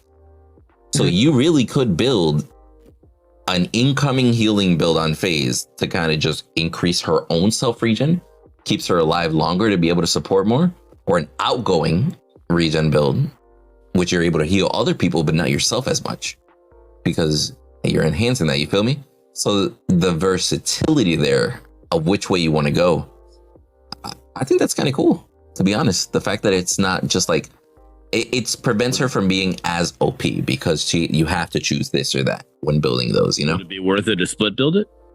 Yeah, you could do both if you want. I mean, I don't know if it'd be as strong, but if you want to. I don't know why you wouldn't just build the incoming for phase. Yeah, I'd build the incoming because you get the incoming bonus as an increased outgoing because it's based on your health regen. So as you build more incoming, you're going to get more outgoing. So I still think throwing as like Siren's Call out there would be massive because as it's outgoing, it just gets another buff on the way out. You feel me? Maybe, yeah. It's like throwing it on like towards the end of a build or something like that to just throw the cherry on top. I could see it. So I do have a question. This AOE aiming update. Sorry, I'm going back a little bit. I know a lot of my players that I play with, they like Sev's Siphon, I believe it is. Like it would not work on stairs. Like, is that something that's Siphon is not an AOE ability, but it has been smoothed out. Has been smoothed out. Okay. Yeah, AOE ability would be like his root, so his subjugate. That's AOE ability. This is the kind of changes I like too, like the flow of the game sort of thing. Like, because aiming AOE abilities was still a bit wonky, but like this is the kind of change that's going to put you guys above everybody else. Yeah, Spada put a lot of time running over like every part of the map, trying to make sure whatever he could is smooth. So if you guys do find any spots that it's still messed up on, do not be afraid to say something. For sure. So reported to Arma, confirmed. Because I'm a bedrock elo person, how is his siphon not an AoE? Is it not like everything that's like an area that's right in front of him? A lot like Morgesh's flies that she throws out. So it's not it's not an AoE. By AoE, it means like a separate targeting reticle, like your Gideon rocks. Like you're throwing your Gideon rocks, and then you have that reticle. That's that circle, and as you're aiming it, it would get caught on geometry, and that's what was smoothed out. But as stuff that you aim from your person isn't an AoE ability. It may have an AoE aspect to it, to where it doesn't do like directly in front of you, and that's it.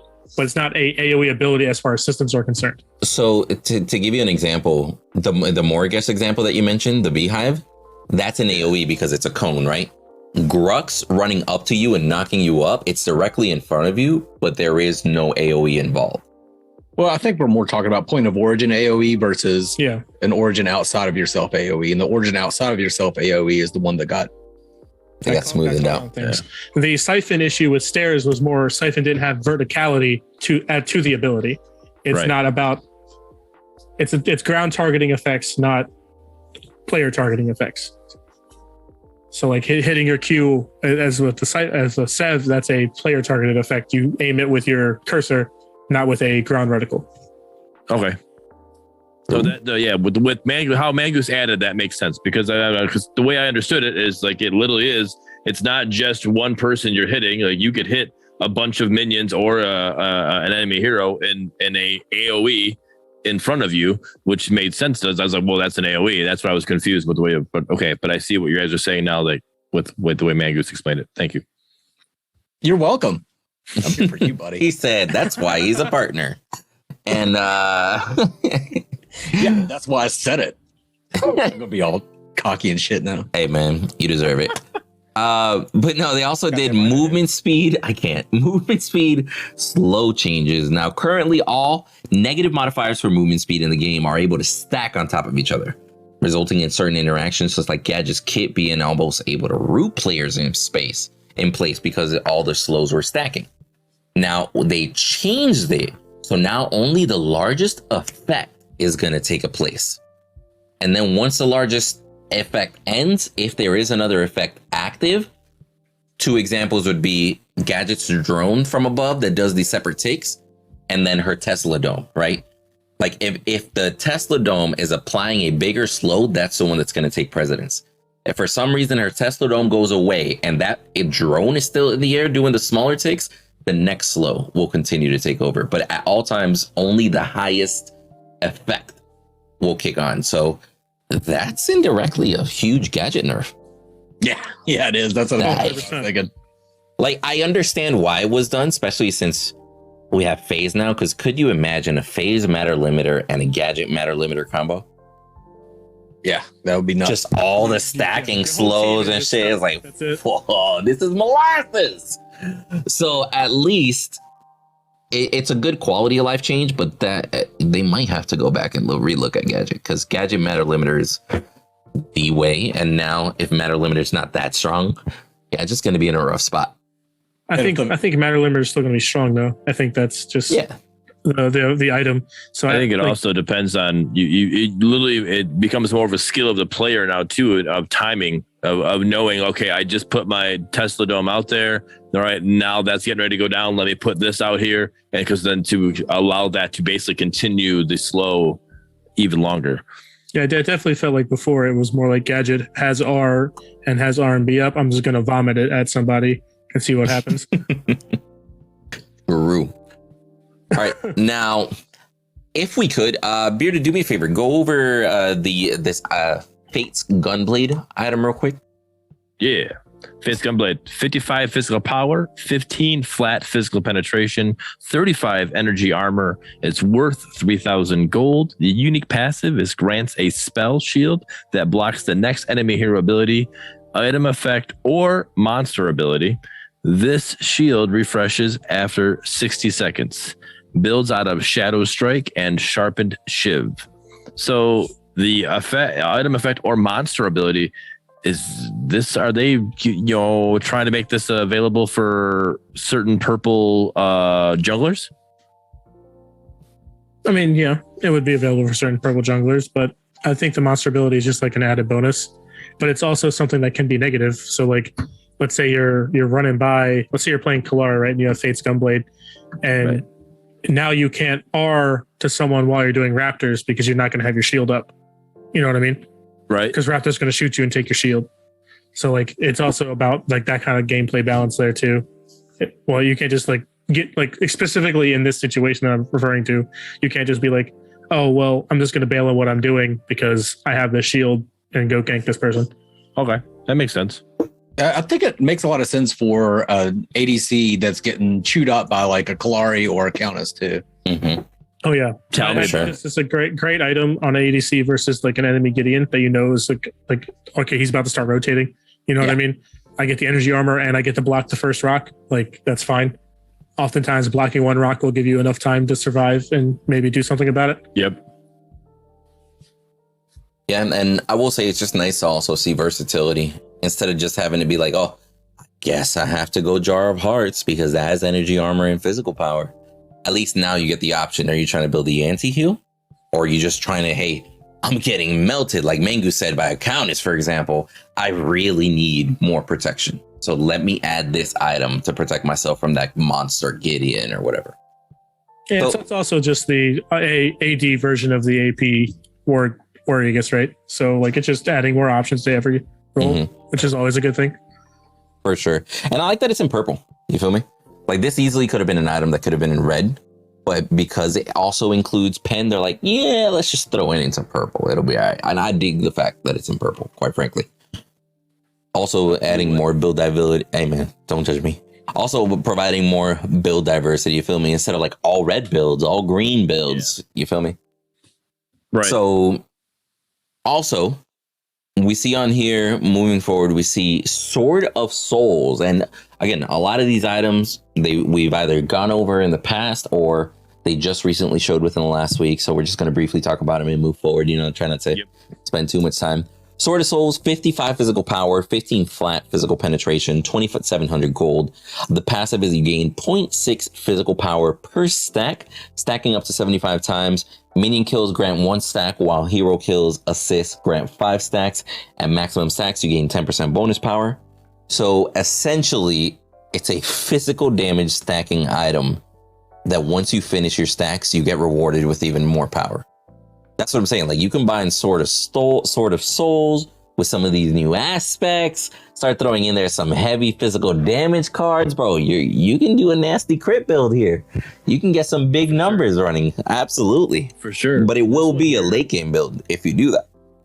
Right. I like how this one though, like if you don't build purple like aspects and get that penetration, this you can still build the red aspects and build these two items that were talked about, and you're getting 30 pen, you know, It's a good amount. and then yeah, 30 pen.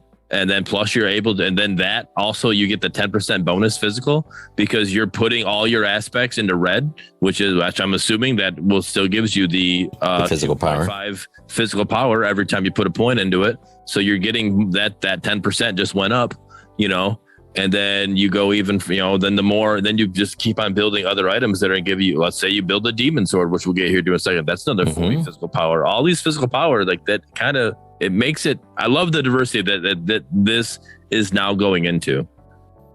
It's going to be interesting to see all the builds coming out for sure. As a carry, Arbang, how we doing? I don't think that there's any reason to not build Sword of Souls first anymore. I think that's just your first item every time. Yeah, we talked about that the other episode. I could see it though. Stacking items, you get those stacks rolling. But here's the thing, and I love the counterplay because if Sword of Souls is such a strong item and such a good scaling item, who's to say that somebody that decides to go a different, earlier, bigger power spike early, as opposed to late game, just takes advantage? Like, bro, okay, so you just finished your Sword of Souls. Too bad now you're 0-4 because you've been building stacks this whole time and you were weak. You get me? So there is going to be a trade-off. You're going to get the better reward as you build the stats, but it's all about getting to that point safely and trying to capitalize, get those kills and stuff. So it is a play style choice. You can go for the building stacks route, or you can go for the early burst damage and try to take advantage. And it's like, yo, low key, you better win this game before that motherfucker finishes his stacks. That's all I'm saying, because then he's going to be the better carry. That's all I'm saying. I want you to realize that shit. It's 110 power when it's fully stacked. Massive, bro. Absolutely massive. And the fact that bonus 10% physical power applies throughout. Yeah. It's crazy. That's 110 power, fully stacked, but that's not counting. That's just the one. If you build the red build, that's not, the red build, you know, the points putting into that, like, not red builds, the favor aspects, you know, other things. Yeah, the favor, you're going into that. There's other things that's just the one item, and you're not like, by the time you max that out, like, you're also buying other items, you're also putting favors in, like, yeah, there's still more to that. It's crazy. But I can totally see a jungler bullying a carry that has Swords of Souls. Yeah, be like, and that person is now a target. We fuck them up and don't let them stack for the rest of the game. No, I'll just destroy. I'll get the jungler low, and then Mangoose will get the kill because that's what he does, and I still get the 5 stacks of the assist. So we're good. I get that kill. I can't, bro. I think like it's very interesting to me because like crossbow is still going to be like better as far as like your damage output, but as far as like the flow of the game, Sword of Souls is better. So it's like, it just depends, like, I guess, on which one you feel like you really want to go to. Like if you're really pushing and attacking the opponent a lot, I guess you're going to go crossbow. But if you're actually just big chilling and like you're farming it up every once in a while doing trades, I think you just grab sword. For sure. More passive play style, Sword of Souls is definitely going to be more rewarding, for sure. Granted, you also get way more stacks for getting kills, so maybe not. Depends on how aggressive and how confident you are, I guess. Yeah, just making it work. Because again, like, I'll be real with you, bro. Again, as a dirty pen builder, I'm going to start Sword of Souls every single game. I've been already starting purple for the past year, and people have been trolling me. Now they're gonna start playing. Well, I could always throw it on. I could always throw it on second if I really want to. But no, I'll be real with you. I might because the build that I have in mind. Phantom Blade first, and then Sword of Souls second. Because the stacks are just take too long. If I'm starting to, it's gonna take too long if you already got that roll. If you already got that speed, and you I mean, this is also 200 gold. Once less. you start low, yeah, I get that, but I mean, it's also you're already on a roll. You've already got that lead that you wanted, so now that you got that lead, you're able to get your CS faster. You're able to get your kills faster. Kills are going to give you the stack. You'll be able to stack faster with it.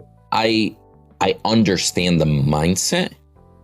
It's all about that power spike. You want the power spike to hit as quick as possible, and if I could have had that Sword of Souls power spike, let's say at 11 minutes, but I went Phantom Blade first, and then I went Boots, and then I went Sword of Souls, that spike might not come until maybe 27 minutes, right?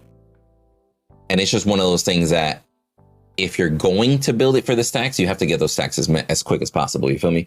In any MOBA, you typically don't want to start building a stacking item too late because the match might be over in 20 minutes because you never got to full stacks. You never got to full stacks and you got steamrolled because it was over in 20 minutes because they took advantage of the fact that you were trying to stack items and you were building stacking items. You feel me? Old guy in the chat said, surprised you were not playing. Well, they decided to drop the patch exactly as soon as we went live. So we're finishing this and then we're going to get into some games. Yeah. Jump into some games. But yeah, real quick before you said that, Art Bank does ask in chat. I hope you guys are liking the new item art. I personally am loving the new item art. It's definitely looking great. So keep up the great work. And as Windu said, we would love to have you on here and to talk about it sometime. So whenever you're able to, step away for a minute from doing all your great work, we would love to bother you. Hit us up, or we'll just bother you while you draw. I'm okay with that. Yeah. You could talk and draw, bro. I don't mind it. Well, I'll put you on the screen. Shoot. But no, moving forward here. So we also have Mega Siphon. We've gone over in the past as well. 75 energy power, 200 health, 300 mana, 2,900 gold. The passive is you gain 0.6 energy power and 4 health per stack. Stack it up to 75 times. Lesser monsters, minions grant 1 stack, while large and epic monsters and hero kills grant 5.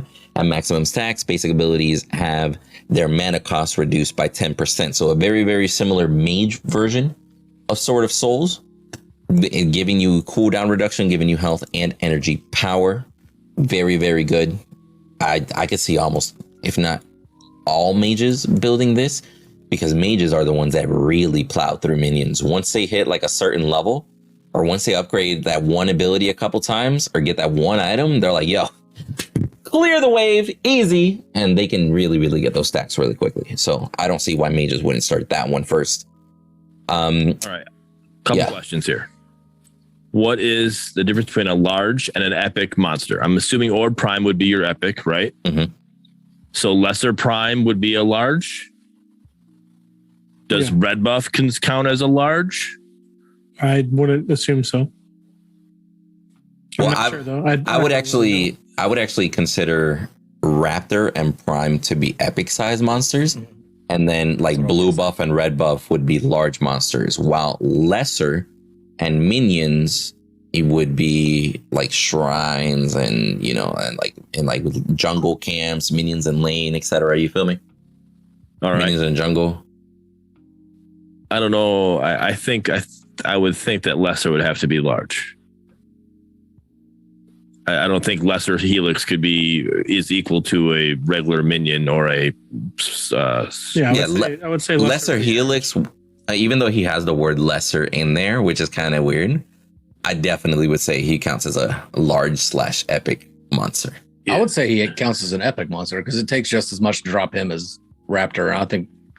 Yeah, I could see that. I think any form of Helix and Raptor would be your epic. Okay. I mean, we're just all right. Nitpicking a little bit, but yeah, for sure. So, and my other question is, how do you get this stack? If you get the kill? Mm-hmm. This is like a Sevarog stack. So you got this stack. What wasn't there something else that stacked with these? Wasn't there another one that did a stacking, or was it just the kill the Sword of Souls? So far, Sword of Souls, Magus, and we do have we have stacking on attack speed on King, and then we have the stacking damage on Hunter. We also have the Mana Lens that stacks and evolves into Mana Lens later. So do we like rock, paper, scissors and Orb Prime to figure out who's going to get the stack when we got a Sev on our team? Like, hey, who I want to get the stack. This item. Like, I'll be dude. A Sev with this item, he might be a little bit squishy early on, but as he's building health, as he's building power, he's also building a Mega Siphon. It would be amazing because he's already trying to build stacks. Yeah, he already gets health from he gets health from the item. He gets health from his stack tiers, and he also just gets mana because he uses mana a lot. I see what you're saying too, though, Bearded. Like, who do you decide gets that stack? But it's going to come down to just Whoever takes it. Like who gets the Raptor last hit on Raptor? Who gets the last hit on this? And Right. It's going to be the same as always. Right now, without these items being in, like if we consciously know that we have a Sev on our team, we all like stop. Like, all right, let him get it. Hit. Let him stack it. Right. Mm-hmm. Now it's like you got a Sev that's trying to get his shoulders. You know, even if he's building this, you got a Sev and you got a Gideon both building this item. You still let him Sev stack it. You're still getting more benefit out of Sev stacking it than you would be letting Gideon stack Magus, because Gideon's going to stack Magus quicker in lane anyway. That's a great valid point to me. That's what makes sense to me. But like to the newer people, to the other people that are that are in bronze elo, that nobody's down here with Bedrock with me. But let's be honest, they're just going to go for the kill, and they're going to go for the stacks. And after they're done stacking, all right, Sam, you can have it now. I think it just adds another thing. It's like, ooh, I don't know. I see it. I question, right? I literally brought it up when you guys saw it. When he said, I'm like, oh, wait a minute. Who takes that? But like, I think that's going to be the other issues. Yeah, I mean, I'll tell you, if J Pie's a Sevarog and I'm a Gideon, I'm 100% taking that and then DMing him about it. I'm 100% taking it. Hypothetical scenario, it's almost always correct to let the Sev stack. So just do it. Just beneficial for the team as a whole, for sure. I like all these stacking items. It feeds into, MOBAs are a game of economy, and this just feeds into that. It's even more of a game of economy. Also, the Mage's Siphon, I think, looks like the twist top on a Kool-Aid squeezer. Not wrong. You're not wrong. That's what it is. Dude, wait a minute. Yo, exposed. Homie was drinking Kool-Aid when he was like, yo, I should make an item, right? Well, let me just add a little spear tip at the end of this. Literally is almost identical. And look at him, he's got it. Oh, yo, hold on. I gotta show this on stream, bro. Pull it up. That's amazing that you have one in your hand. Oh my god. Yo. Two kids. Like, that was priceless. They left one in here. I'm like, why'd they leave this here? Like, don't leave this. Well, one. now you know. It was an elaborate setup. Dude. Yes. Yeah, they knew. Surprise, Mangoes was the one that left it. Yeah, I was there visiting his wife, so that's true. Oh my god. Anyhow, so let's move on here to Demon Sword. It's got 40 physical power. Negative. 40 physical power, 400 health, 10 cooldown reduction. 2,800 gold is the cost. The passive, hitting enemy heroes with your basic attack or ability, shred their physical armor by 5% for 6 seconds. It can stack up to 6 times. You do gain Omnivamp, which is healing from physical and ability damage when attacking a target while max stacks, healing the wearer for 15% of all the damage that they deal. So it's an interesting item that scales off of characters that have a really good attack speed. I could see Sparrow taking advantage of this. I could see the Bear taking advantage of this. Chimera, just characters that benefit from the extra attack speed. You get what I'm saying? Or that have naturally built attack speed, naturally scaling attack speed in their kit. Could very easily take advantage of an item like this. To compound on what I was saying earlier about long trades and short trades, this is a long trade bruiser weapon to me. This is something that somebody wants to be in. Quick, get these stacks. Slap fest. Most advantage of Omni, and then just get that Omni Vamp and sit there and coast off that. You know what I mean? Things like Greystone, hit his Q, hit his auto attacks, get that stacked fully, and then just take all that Omni Vamp with as you're fighting somebody like Boris, who gets to apply 2 stacks off his R&B, stuff like that. Bro, Demon Sword and Hunter scale very well together now. Like if you're going for that attack speed build, like you're trying to build A-Shot and shit like that, you're scaling the damage the more you hit. You're scaling the health that you get, the regen that you get based off of how low you are, while simultaneously you're scaling the armor shred and your self-heal and the longer you're in that fight. Like it's just, there's so much going on just between those two put together.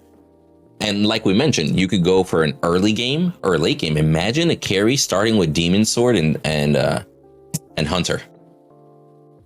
Like that's a very quick engage for only 100 gold difference. Those two, cheap. It does seem kind of cheap, doesn't it? Yeah. It seems very like For 100 gold difference. Again? Omnivamp is all healing sort of from healing. all sources. All Yep. sources. Ability and physical. Any So kind of damage you do. So just basic attack damage, I'm gonna get healing off of that. Yep. Any When I ability you reach shoot, max you're going to get ability off. Any ability, anything. Any kind of damage you do once then- you get max stacks, you heal off of. So that even more makes me want to put this on Murdock. Well, you have you remember don't forget you have to be at You're max stacks. You For you the You Omnivamp. six stacks to Right. get the Omnivamp. Yeah. For the Omnivamp, but I'm the armor shred itself was already making me want to, the armor shred is nasty.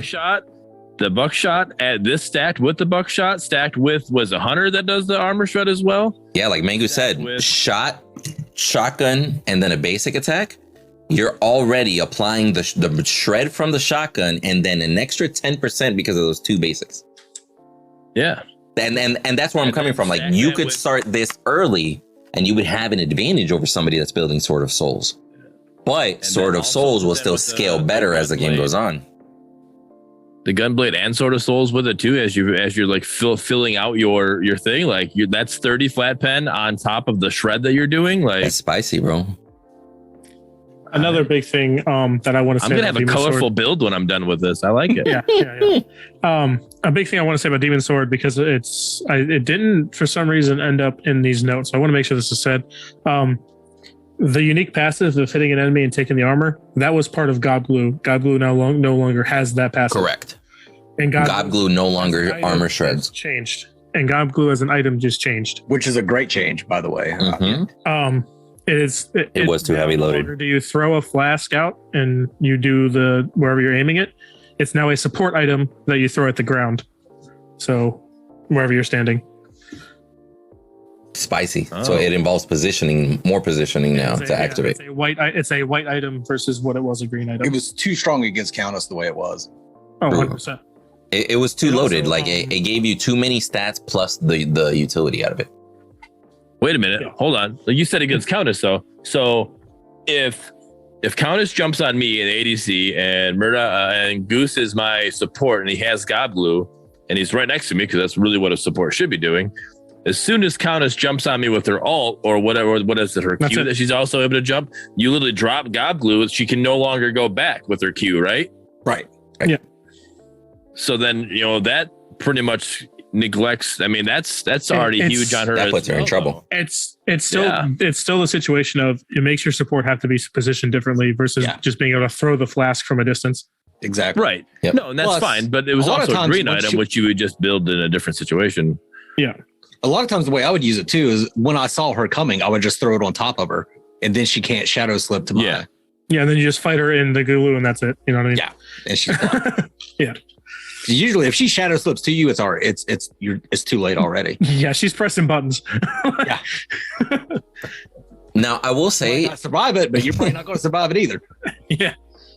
which actually that change to God Glue is probably one of the better. All right, we'll get to it in a moment. Like, Yeah. it's probably one of the better changes. Now, we do see on here the mana shard was changed to it gives you 200 mana. It's 500 gold. Very simple, starter tier item. Passive, and it says it's a quest. So, like stacking, gaining over time, etc. Obtain 1 stack from killing minions and lesser, large and epic and hero kills and assists. Wow, it's a lot of ands back to back. Grant 5 stacks, maximum 100 stacks.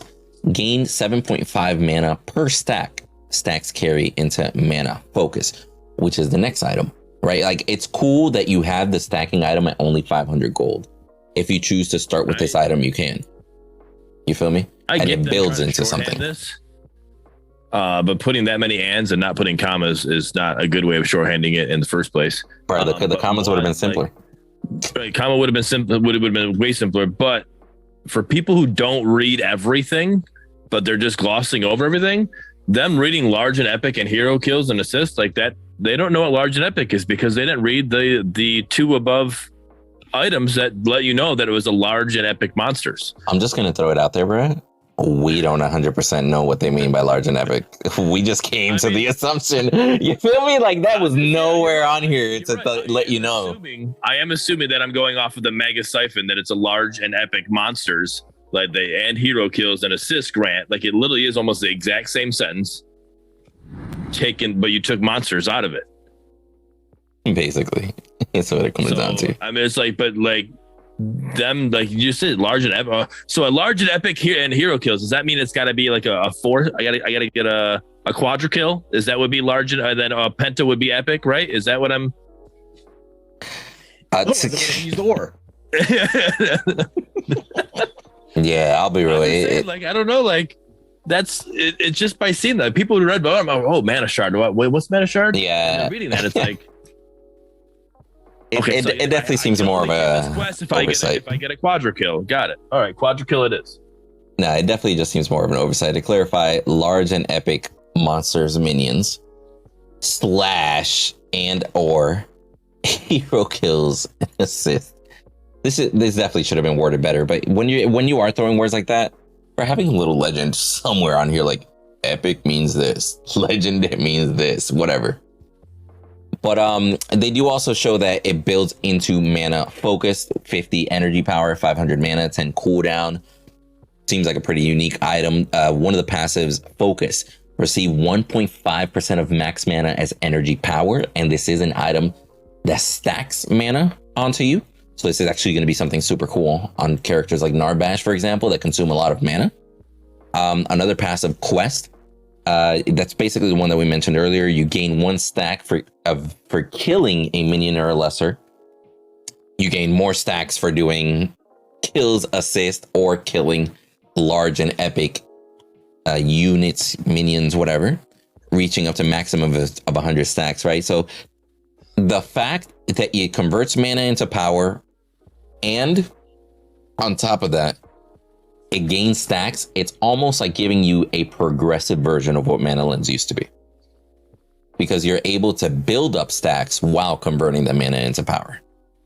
But now moving... Yeah, go ahead. Yeah. I understand that you said it's progressive version of what Mana Lens used to be. Like that, like it builds into Mana Lens, so yeah. Whoa. I mean, you literally have to get the quest to get Mana Lens. But you get effects as you go towards the Mana Lens, yeah. So let's talk about Mana Lens real quick, because I do see a little bit of a difference between these two. So 50 energy power, 1250 mana. That's a lot of mana, first of all. 1250 mana is a good fucking chunk. 10 CDR, 10 cooldown. Passive, receive 3% of max mana as energy power. Obtain 1 stack from killing minions and lesser monsters, large and epic monsters, and hero kills assist grant 5 stacks. Hey, that sentence looks way better than whatever the hell they put up here. I don't know why they didn't just use that sentence.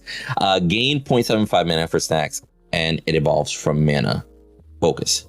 Now, per stack, so that's max 100 stacks. So that's 750 stacks or 750 mana.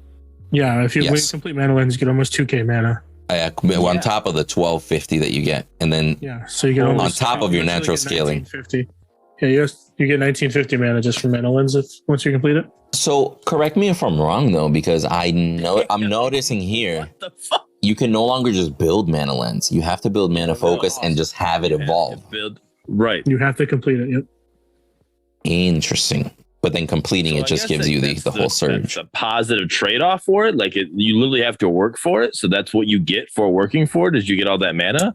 You get will have no mana issues for the rest of the game. Correct. Which it already was like the mana item, right? Like if you're building mana, you're converting some of that, the good amount of mana, you're converting it into power, etc. The fact that it scales, I like. The fact that you can't just buy Mana Lens and have it be such a crucial item, I like. It's like, hey, you bought the lesser version and now evolve it, earn it. But once this shit hits, bro, I'm building. I'm still starting Mana Lens on Narbash. Get at me. Still doing this shit. Let's get those assists, bro. 5 stacks per, bro. We just need like 37 assists. Say less. We'll get there. Oh, bro. And then we do have Knight's Battle Plate, 350 health, 30 energy, 30 physical armor. So it gives you a little bit of all worlds as far as tankiness. Active, you gain a shield equal to 100 plus 20% of your maximum health per passive stack. So it scales off of health. For the next 3 seconds during this time, your own damage output is reduced by 50%. It's got a 60-second cooldown. So I do find it interesting that you can be tankier, but you will do less damage. That's definitely a dive sort of card. You feel me? Or it's like, yo, I'm going to tank this tower. Let me pop this shield. This is steel diving into a tower. I don't see it. I mean, you're right. It can be that way. But when I brought this card up, we were talking about it on my stream last. This item, we brought it up, and I think this is a perfect support peel item. You're literally trying to peel for your ADC, and you're trying to save it where he dies. So then you activate the shields because you're just trying to body block. You're not trying to attack. You're literally just trying to body block. Like stand in front, get your own body block. So at that point, you're not trying to do damage. So like I'm okay with that. That almost negates that 50%. Like, okay, I'm not trying to do anything this time. I'm literally just trying to make sure my ADC survives. This is far away the item that I'm the most interested in out of and all the especially Really? the other passive we haven't read yet. With that other passive, for every nearby enemy hero within 1,200 units, gain 8 edge armor and 8 physical armor. Like that, I'm already getting armor. If Goose puts this on, I'm getting armor already. Like, let's go. Right. That's actually crazy. The more of a shit show situation you get yourself in, surrounded by people, the more armor you have. The harder dive you are, the more armor you get. So it's Yes. literally like steel. I'm going to ult into the whole team. I'm going to gain survivability because of this Knight's Battle Plate. I'm going to activate my shield. I don't care about my damage because my only job here is to add all this CC to you. And my goal is to survive to hit you with it all. Really quick, before we go too deep, worth mentioning, Empty in the chat said, mana lens, you don't get the 1250 mana plus the 750. Empty is saying 1250 is the total mana that you get, including those stacks, once it's finished. Okay. Because you're getting the 500 from Mana Focus, and then finishing your 750 stacks kits added to the 500, giving you 1250. Okay. Yep. I mean, that makes sense. That math makes sense. It's worded weird, yeah. Yeah. You It should have definitely had made that it seem on like it the was mana lens. 1950. Hey, thanks, Empty. Appreciate that. So we're gonna get there too, but so with this item, this Knight's Battle Blade, right? Or Battle Plate, sorry. Mm-hmm. That 50%, you do less damage, right? Yes.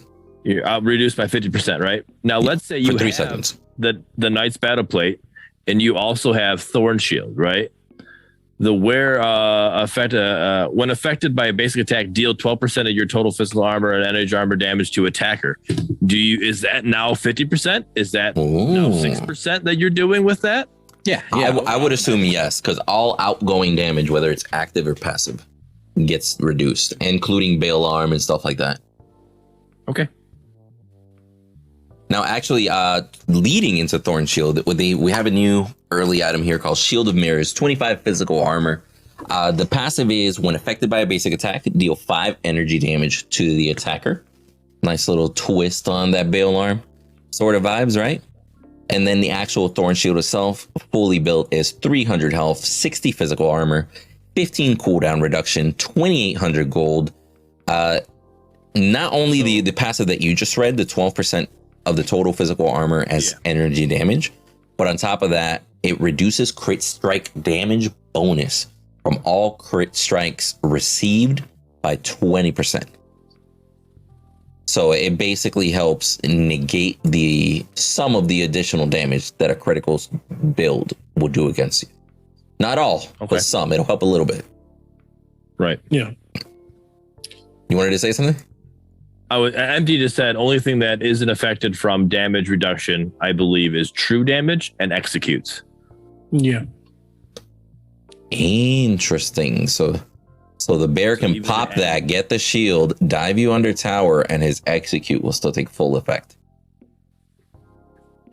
Yeah. That was a very sad as we realized. No, it's an execute. It's gonna kill you no matter what. So spicy. I mean, For the if you survive it an would be a execute, waste, I don't yeah. know if it really is called an execute at that point, is it? Yeah, exactly. You meet the qualifications to be executed. Sorry, buddy. So we do also have visual map updates.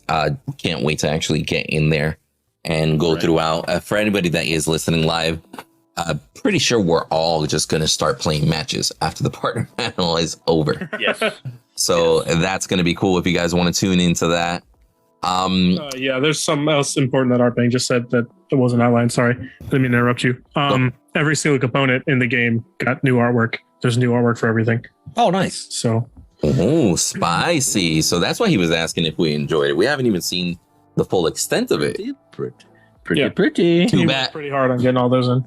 See, Arbang, I really wish I would have had like 10 minutes to go through all of those and admire your art.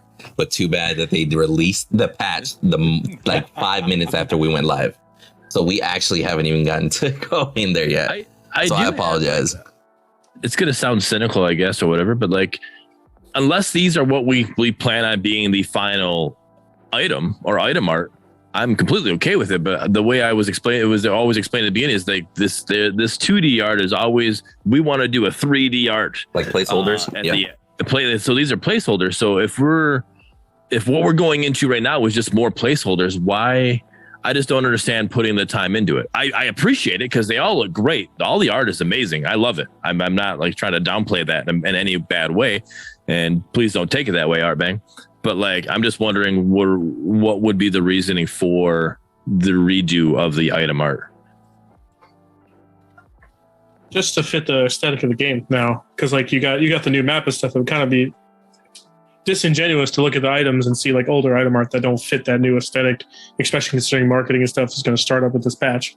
You know what I mean? So just to make more of a cohesive feel across all parts of the game versus having this. I understand what you're trying to say in that regard, but like I don't like Predecessor's art. All right, I've said it before. I've even said it to them. I don't like their art. I literally feel like when I look at their item art, I literally feel like I'm playing a PlayStation 2 game.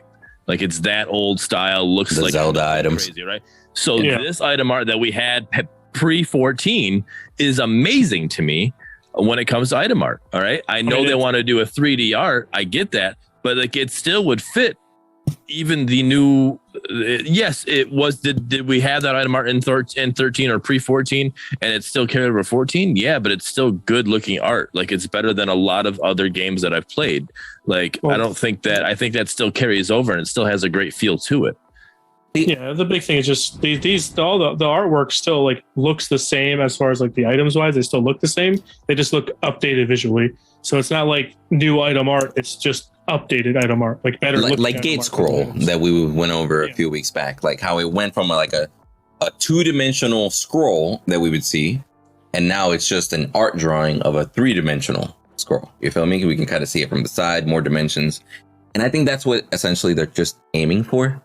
Update all the art item to be like 3D, but still art, like 3D drawings, so that then they have something to actually go in and physically kind of like try and render out for a finished product down the road. You feel me? Okay. So I just think that's the road that they're probably going to go towards. But so let's talk about these lane markers real quick. So the lane markers will now appear that will guide you from your spawn point along the lane that corresponds with your selected role. Now, I'm curious about jungle. Do you know if jungle just kind of sends you to red buff, or is jungle... It sends you directly to red buff, yeah. Gotcha. So those that want to start in blue buff, it's just going to point the wrong direction, basically. But it's a conscientious decision. Okay. I get it. It's for new players. How long guide them. Do they last? Is it literally just for the first... Like minute 25 probably? I want to say it's like 10 minutes and then it falls off. 10 minutes. Okay. Oh, that's lengthy. That's why I was like, bro, let me turn them off. That's what she said. Yeah. It's kind of like whatever. You know what I mean? I mean, I don't know, bro. Like, I get it until the minions show up, right? Like for the first minute and a half or some shit like that. It guides you to your tower, etc. Like, I get it. But 10 minutes deep, bro, they don't even have a T1 and you're still telling me where to go? Yeah, there's no option to turn them off currently. It's something that's going to be coming up later. We want to get them in to make sure they're in for new players. And so the customization come later. Yeah, it's better than nothing, but I could definitely see some tweaking going, like having to be done to it. We've already talked about we're going to be able to turn them off and we can maybe move it down to 5 minutes. You know what I mean? Yeah. It was just, hey, we have these. We're going to put them in 10 minutes. Right. Like if we're especially, having them in at 10 minutes, not be able to turn off is great for the new players that we're going to be marketing for. Right. Yep. That's a good point. I'm okay with it, right? This is all for marketing. I get it. But like 10 minutes is a long time. It's even too long for a new player. I think they'll get annoyed by it, and minute 7, like, all right, dude, I know where the fuck I'm going. I've been following this arrow for 9 fucking minutes, bro. I know where to go. I do also want to say that like what's very important is that it doesn't like follow your character, right? It's just base to tower. So if you don't follow that, you don't see him.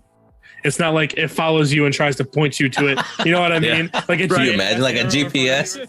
You're Yo, going away on the racetrack. So don't make a U-turn. Please turn around.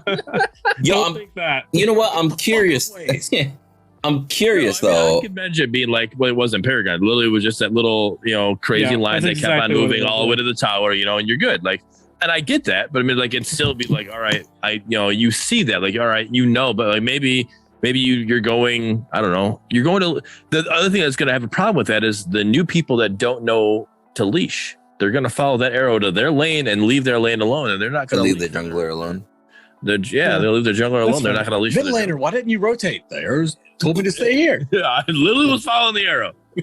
Yeah, I mean, Hey, once you reach the tower, the arrow turns off until you die or go back. Oh, okay. So it's not like I'm gonna turn around and see that fucking tower. It just that arrow pointed right at me. No, once you reach the end point of the arrow, it shuts off until you go back to base or dead. Gotcha. Okay, so the end point of the arrow to turn it off, and then all right, now I can go where I want, guys. I'm not being. Now you're not railroading me. Yeah. I can't. All right. And then they also did make some structure changes. I'm sorry, you were gonna say something? Yeah, I was just gonna say. I think a big thing about the 10-minute mark is that that's generally where laning phase ends on average. Is where you transition out of laning phase and start into rotating and stuff like that, and like not like super steamrolly games. So that's pretty much why the time was there. Okay, I mean, I could see it, that, but like I still don't. I think by that time you should know. No, even then, like even as for a new person, you should know this is your lane. This is where you're going until something changes. It's my home. I protect my home. Yeah. Yeah. Now my broom. Plenty of brooms like it, but this one is mine. Wow, that got a little deep. Let's not go down that road. So they also made a lot of physical changes to the map, right? Like the outside lane river geometry, the middle of each outside lane where it meets the river is now a depression instead of a hill. Ha! They used the word depression, bearded. Similar to the mid lane. In mid lane, there's now additional platforms that have been added to the either side of the lane, right? In rear red jungle, they added 2 additional platforms. For blue buff, they added a ramp in the back of blue buff, allowing them to walk forward into the jungle, as we saw in the video teaser shown before. And then the stairs that previously granted access to the rear side of the blue jungle have been replaced with a platform with 2 ramps. Okay, so there's a 2-way access now there on that other side. Okay, interesting. So then, so the depression was just to exemplify the weight we had for 14. That's the reason I used that word. Okay. And then on blue jungle, they have platforms that had the stairs with a statue just randomly located. They changed it, so now it just has a ramp. Interesting. Maybe that's a way to get rid of stair problems. Just get rid of the stairs and start adding ramps everywhere. The pathway from blue jungle to the off lane now features a staircase granting them to jump into the river. Oh, so does that mean like an inward staircase into that like window that was sitting there that you could walk from the lane? The one that had a staircase on the other side of the lane? No. So that's like, that fog wall that Gideon TP'd over in the phase trailer? Okay. There's stairs to that window. So you didn't have the TP He didn't have to do it. That was just for show. He just did it. What a Gideon thing to do. I don't know how I feel about that though. So you can walk over the wall. I thought it was just going to be like, hey, if you have the verticality, take advantage of it. If not, walk around. If you have the verticality, can jump over. A Kalari can jump over. You're faster. but you can't put verticality to where it's always one-sided. You have to have access to melee heroes or other heroes that don't exactly have the verticality. But if you have the verticality, you get still a benefit of being able to do the thing faster and get out. Let's say if you're being chased and you're Gideon, that guy still has to go around and walk up the steps because the steps aren't straight. The steps are sideways. So you have to walk out of your ring. Oh, okay. I got you. So they're more like steps that are lined against the wall, so to speak. Yeah. Yes. Okay. So the Gideon can still TP over and be out before you get over the wall. Yeah, a good comparison would be to how the blue buff jungle used to be, right around the camp, where somebody with verticality could go right over the wall, and if not, you'd have to walk all the way to the beginning of the stairs and then walk over. Okay. Yep. I get it. I mean, we'll see how it plays out, right? Raptor Pit and Gold Shrine are now mirror images of the Helix Pit and the Green Shrine. So now the gold buff is facing the lane. Raptor Pit is enclosed. Interesting choice. We'll see how it plays off. Overall, I don't think I'd be too mad about it, quite frankly. Even though I did like that whole mechanic of, like while somebody's grabbing gold, you couldn't see them. So you had to go face check them or shit like that. You know what I mean? Right. I definitely preferred that style over the other one, but I totally understand as to why, to make it more competitive, make it a pay at Raptors where it's more, you commit more. There aren't 3 exits when you're doing a Raptor, for example. There is one thing though, that since it mirrors Prime, you have verticality entrances on each side of Raptor Pit now. So as you were saying, if you have verticality, you can TP over these walls and get into the pits also. Like Gideon can TP up over it. You just can't walk through them. And as far as the gold buff being on the backside of the pit versus behind a wall, it just makes it better for stealing from lane. Let's say your laning gets a Grim and you go to do gold buff. It's not just, I'm going to go do gold buff. Yeah, it's not a blind shot or whatever. Yeah. Like you easily can look at it and bam. Shit. Yeah. So it's not just like also forces fights a little bit more too. I see it. Yep, it's a commitment. Now they did also add a bunch of sound effects: lobby screen sound effect, new map ambiances, menu ambiances, new menu UI, lobby main menu cinematic sound effects. We'll find out soon. Lane marker sound effects. Oh my god, the lane markers have their own sound. Only when you reach the goal, it dings and then it turns off. Oh, okay. I was about to say, you imagine you haven't got there. It's like ding, ding, ding. Like, hey, fucking pay attention to your GPS, son. Okay, I got you. So it's just like a complete. Hey, you arrived. Welcome. Yeah. Take left at next turn. Right. They added voice lines in the menu. Somebody came into the chat earlier mentioning that, like whenever you're in the character menu and you click on a character, they'll have voice lines. That's super cool. We predicted that in the past, that voice lines might be coming. Victory and defeat sound effects were added, so that's cool. Am I correct to assume that's probably just like a victory or some shit like that? Proceed to your reward. Yeah, do you remember that shit? Yeah. Oh, I just got fucking flashback. All right. And then, so status effect, visual effects, shields, movement, speed buffs, and slow debuff should now all have their own emissive. I don't know what I'm not sure what emissive means. Like an emission? Like emitting? Yeah. Okay, got it. Your character. Gotcha. And thank you. And visual effects to indicate when a hero's under these effects. Okay. So now it's not just the orange ring. The orange ring surrounding you for all of them. Now shield, movement, speed buff, and a slow are all going to have some sort of different. Yeah. look. The blue speed buff that you see in Pred. We have that kind of like that for speed buffs. Okay, I got you. Shields, Like you're all a glowing sort of white, trail stuff sort like of vibe. Okay, cool. Yeah. Silence will now play an overlay on the player's screen to help better visualize when and how long a player is silenced for. Okay, I like that. It'd be cool. You remember how, correct me if I'm wrong, but whenever you got silenced before, your screen used to go black and white.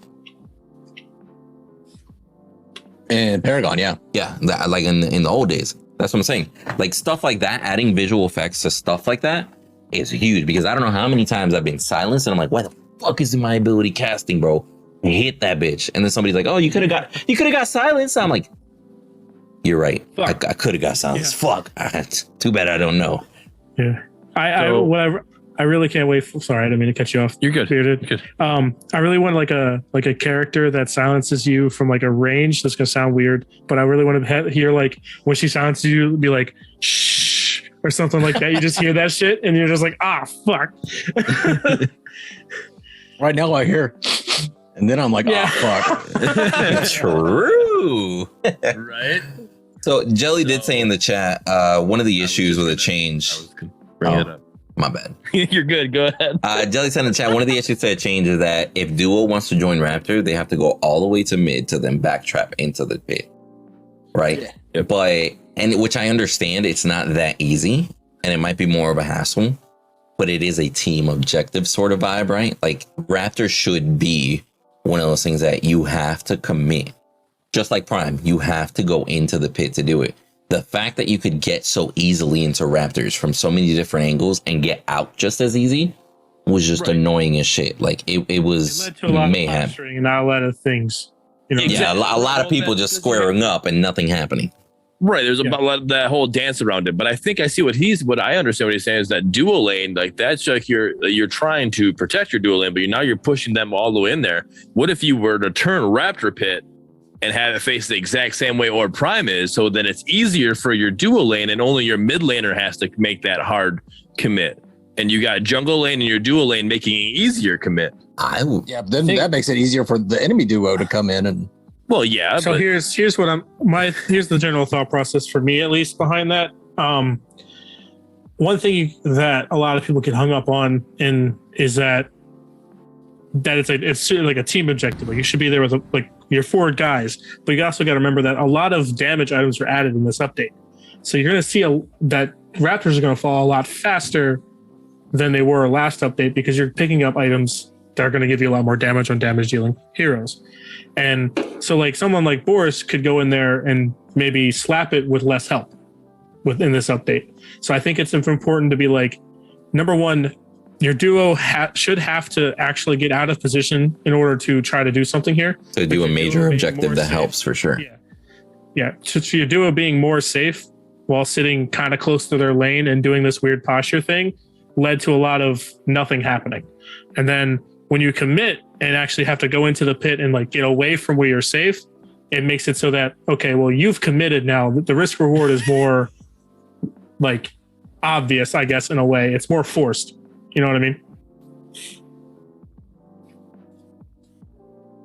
Yeah. So let's finish up on here. So they also added last hits visual effects.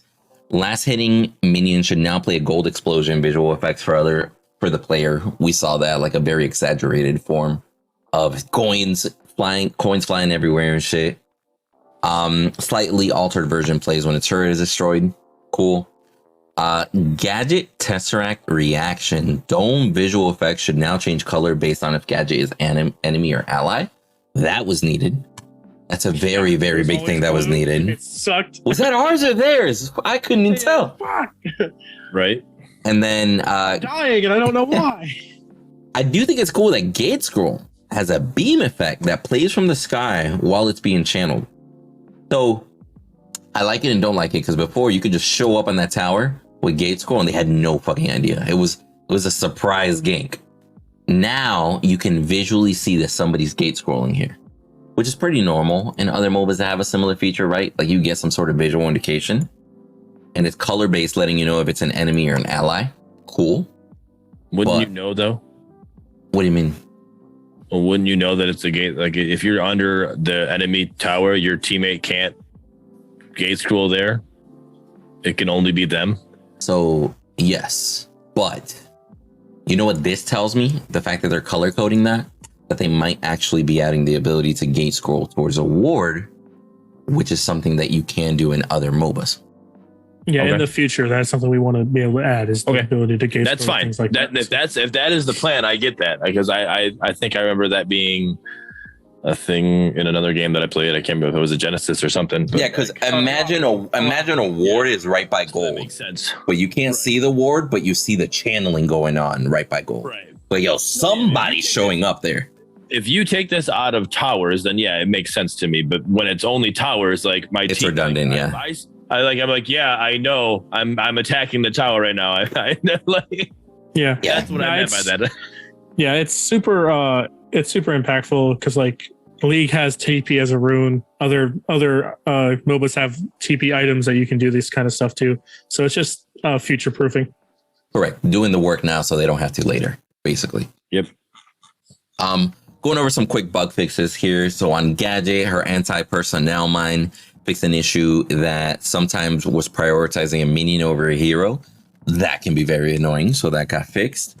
Chimera's ambush, his right mouse button, fixed an issue causing it to not grant stacks of the regen. Like when you actually land it, because you're technically landing a physical attack, right? So now it'll actually properly give you the stacks necessary when you land that leap. On Severog, his Reaper's gain fixed an issue causing shrines to not grant the correct amount of souls when killed, so he can stack properly. His siphon should now properly use that vertical access. That's clearly it. Clearly it, bro. And then his siphon should now work with the Z-axis when aiming and casting, so verticality should not be a problem at that point.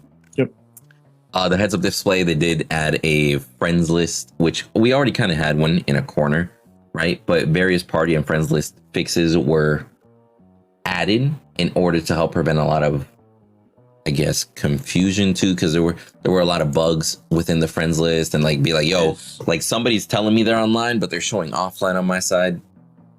A lot of little things were fixed there. Can I send? What if they didn't accept the party invite? Can I resend another one, or do I have to restart the party again? Yes, still? you can resend another one. That's amazing. Just beautiful quality of life. Today. Yep. Nice. Yep. And now to conclude this very lengthy patch, let's just go over some of the quick balance things that they've done here. So base range attack range has been increased from 1350 to 1400, so everybody shoots a little bit further, and so it's ranged. Critical strike damage bonus increased from 50% to 75%. When you what does that mean? What is the bonus? Is that on fire cannon? No, that is the bonus damage you get from doing the crit. So instead of getting 50% of your AD, you're getting 75% of your AD added to your damage. So you're getting more damage off per crit, 25% more damage per crit. Okay. Interesting. Gotcha. Because you don't have the aspect to do that for you. Give you the extra, even though there is an item that already gave it to you.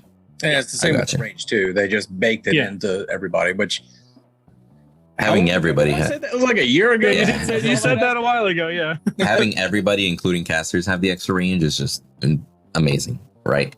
Okay. It's really good.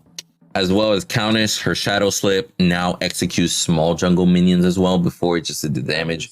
So she's gonna clear jungle camps like crazy now. Yeah, weirdly enough, I think this is like the biggest thing on this patch, on this balance sheet. She's gonna be massive in the jungle. Viable in the jungle now. Somebody asked me this. I don't think she wasn't viable, but now she's gonna have less easier to do it. Yeah, less of a struggle because she'll show up to a camp and it's already insta dead. Just worry about the other minions. The way it was explained to me is this is before this even came out. It was like pretty much if you watch somebody go Countess jungle, they're pretty much for inting. Unless they were just good at Countess. Yeah, it wasn't necessarily an int, but it was definitely a hard role to play. It wasn't something you want to pick up just off the streets. You know what I'm saying? Yeah. But now it's like, okay, my Q a little bit easier for her. Minion, so got you. Okay. Yeah, and then Greystone is passive rework. Heroes resolve Greystone permanently. So they changed it completely. So he permanently gains 5 to 10 based on level bonus physical armor and regenerates 0.1% of his maximum health every second. Damaging enemy heroes and monsters increases this effect by 50% for 5 seconds, stacking up to 6 times. So we don't have fly into the sky and slam down Greystone anymore? Or no, that's his passive. I'm sorry. His ultimate. Yeah. He doesn't deflect anymore. He doesn't Wow, okay. Instead, what he has is more of a fighter passive where he generally wants to be aggressive and attacking someone. But because of that, he gains more armor. He gains permanent physical armor and health regen. Yep. So he's got a armor growth totem? Yeah. Well, not really. but kind of, because it doesn't grow as the game goes on. It just grows with your level. It's not like, oh, I get every minute I get extra. Yeah, Okay, the all right, technicality there is that your level grows at as the game goes on. You feel I me? understand what you're saying, but it's not. But there's a cap. nuts. Right. Okay. Nuts. Just Yeah. baked in. That's what I was about to say. Wait a there's- minute. I'm like, literally, I there's read two that other as things. like it keeps growing. I'm like, all right. There's two other things that kind of got added to his kit. So I want to make sure I say this. Mhm. His disarm, his E, is now aimable. You don't just press it. You press it and confirm a cone, so you can see the range that it hits now. Nice. So you're not questioning if whether or not you should have disarmed Mhm. somebody Full anymore. AOE like it used to be, right? It's still a AOE ability, or like you still hit the shield and it hits the AOE, but you can see the cone that you're hitting, because before you Gotcha. couldn't see the cone that you were hitting. So you do have to I confirm literally thought it was unless you just put it on anywhere quick in cast. the. I thought it was everywhere around him, like pretty much like phases. Oh no! 400 No, radius. It was like a trapezoid in front of him. Yeah. Yeah, you just never got to see the trapezoid, but now you Gotcha. can, or you can put it on quick cast and do it the same way it was before. Because I would hit And- that shit as I'm Spicy. rushing away too, just trying to like, all right, stop hitting me. Yeah. You know, I didn't And know then I his had to be Q- facing the person. His Q, subsequent ticks of his Q reduces the cooldown of his disarm. Oh, nice. This Ooh. is a big patch for Gray. Yeah. I think I'm Gray surprised I think Gray those is details aren't listed here though. significantly better now. Yeah, the Q change was something that should have been listed, but it wasn't. But you'll notice it says it in the tooltip and everything in the game. You know what I mean? They didn't put it in because it was a gray area. I hate him. All right, next item. Next item. Quick with it. I love it. Damn, bro. Get me out. So Tyke's Fire Cannon. Critical damage bonus increased from 30 to 35%. Since now there's only one thing that you can do to add more crit damage. So they just scaled it up a little bit.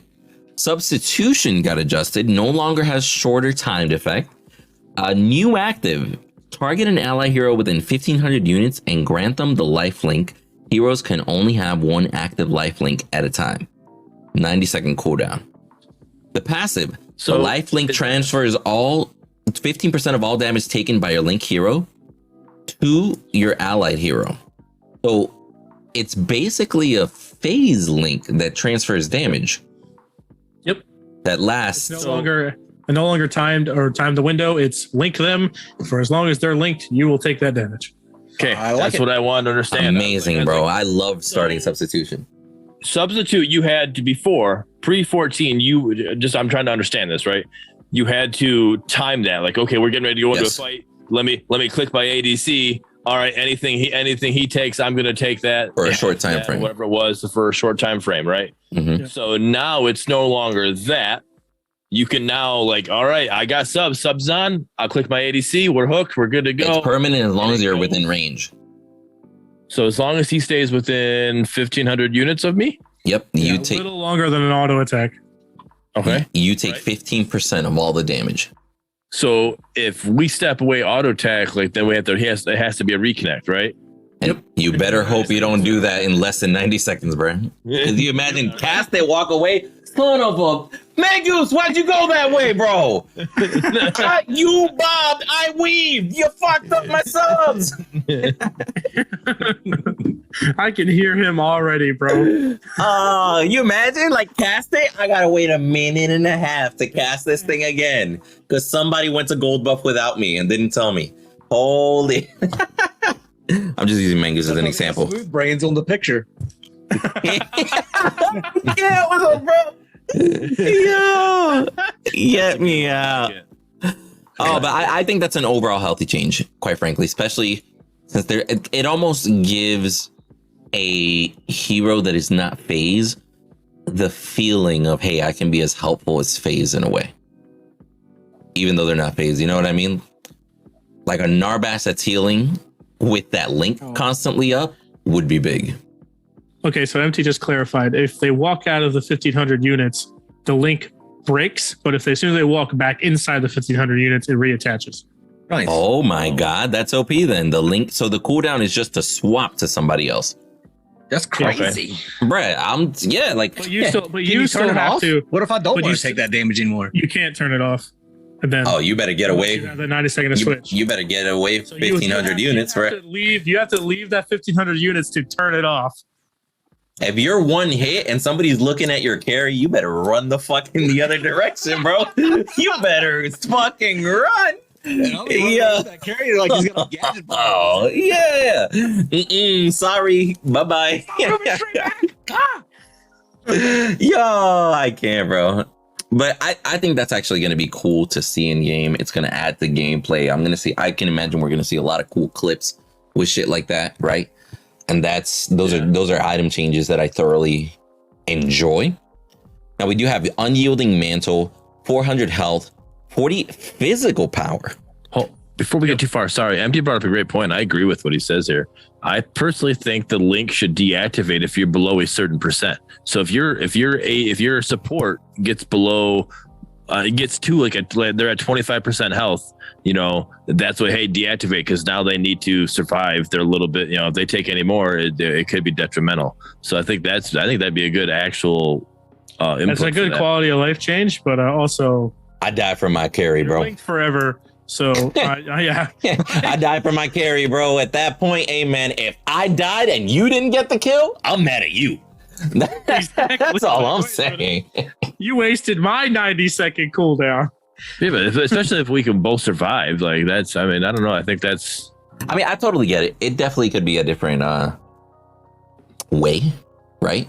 Because I totally could see it.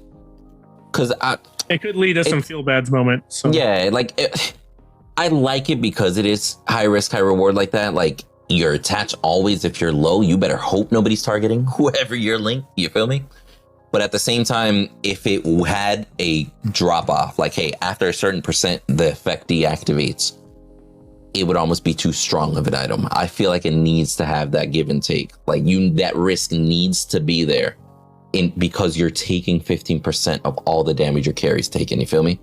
Like if I'm not going to kill the carry because he's life stealing and you're taking off all the damage, at least I know that Decker can die because she has the link turned on.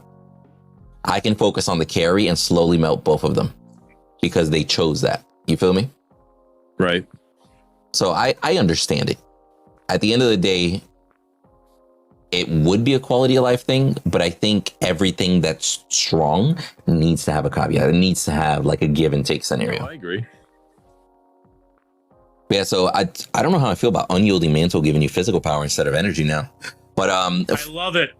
40 physical power, 3,200 gold, no longer has an active. It has a passive now. Overdrive, taking damage that would put you into critical condition, creates a 100 plus 20% bonus health shield, absorbing the damage, decaying over 3 seconds, cleanse all debuffs, gain 30% endurance for 8 seconds after overdrive is triggered, 2-minute cooldown. So basically, it gives you one last hope at life while you're like super fucking low. It's like, hey man, so you got the shield, you got the cleanse, and mantle at the same time. Because when subs brings you down, it's like, all right, we got one last little go here. Kinda. Well, it's overdrive. It's the same passive on the crit cloak. The crit cloak. So I do see that because both of the cloaks give you overdrive. I can get behind that. The safeguard amulet for mages, right? They all give you a shield and then give you a thing based on the role that they're for. And this one, you're a tank or you're a fighter, and your job is to run in there and do the thing. And endurance helps you do the thing. So I like it. I felt a little weird with the energy power. Tank Murdock that you're talking about. So I'm telling you, bro, that tank Murdock's gonna be nasty with a lot of these items. That's just gonna scale a little bit too hard.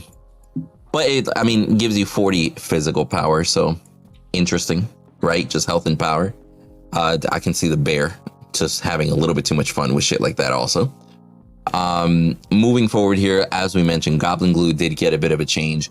200 health, 30 physical armor, 30 energy armor, 10 cooldown reduction. Now it only costs 2,300 gold, but it no longer has a passive. Now it has an active. You drop the flask of glue that explodes around yourself. Again, you can't throw it. It has to be where you're positioned. So your position is going to matter when you use this. Grounding and slowing targets by 20% within it for the next 4 seconds. 90-second cooldown. So they basically made it a support item. They made it cheaper, but they made it to where if you use it, you have to put yourself in the position to use it. You can't just throw it from the other side of the The lane. thing is that it slows now. It didn't slow before. It just grounded. Oh yeah. True. So they can just walk out, but now it slows. So you actually still you get more of a benefit by being in there. You know, Yeah, more usability because you could slow everybody. Like, I'll be real with you. If I'm fighting a sparrow, I'm not going to use gob glue on a sparrow. You feel me? Yeah. But now that it slows, Same size radius it was before. 500 units? No. 500 units is shorter than that shield. You remember?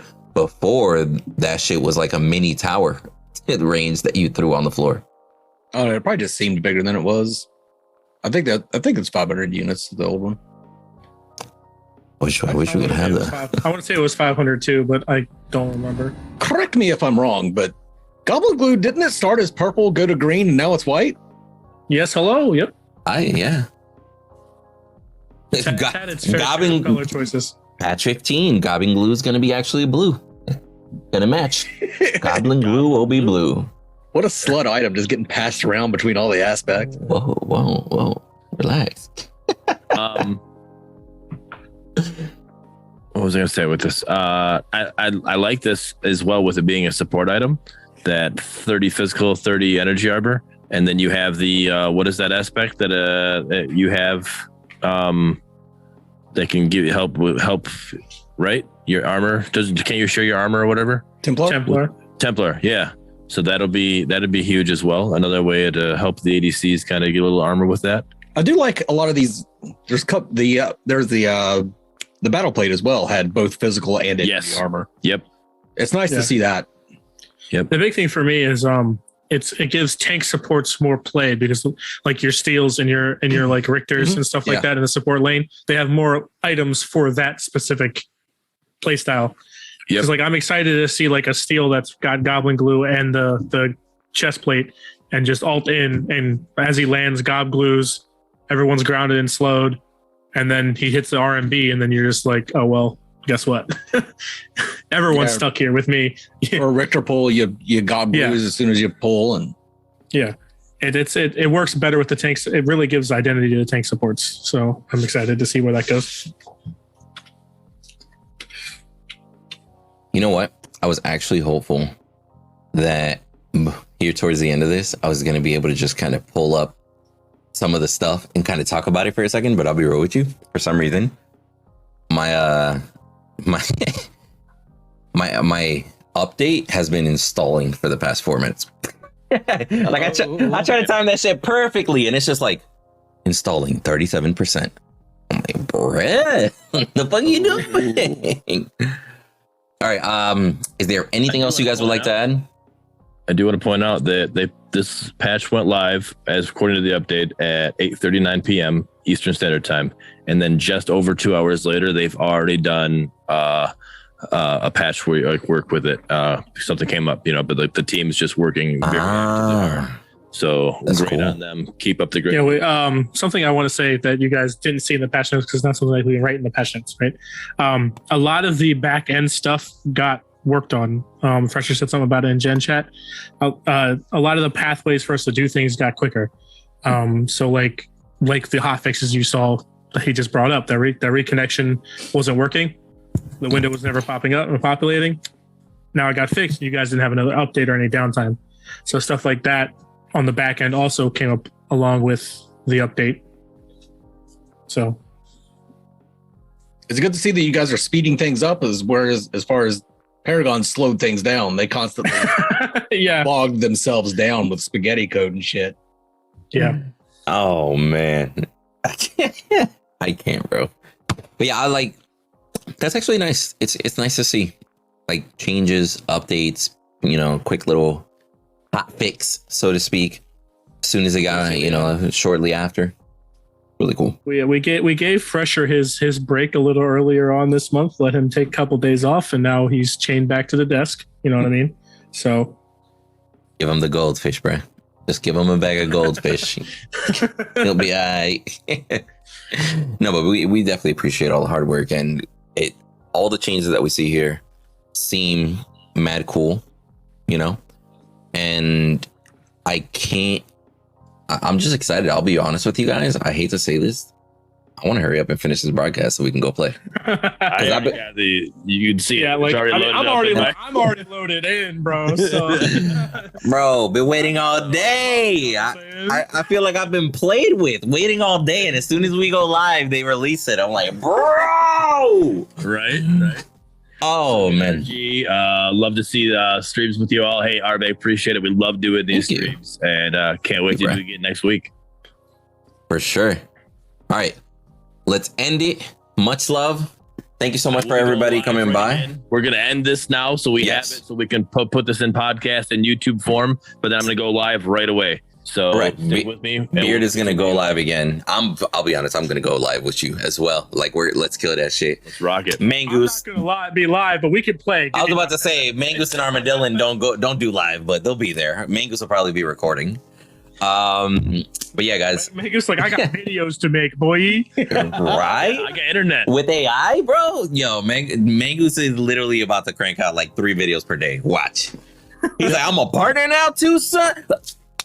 Wait till we get fucking viewer mode. Right? Replay. Oh, the Replay replay mode? system. Yeah. Let's say replay mode. viewer mode. What the fuck is that? It's called Twitch. It's called Twitch.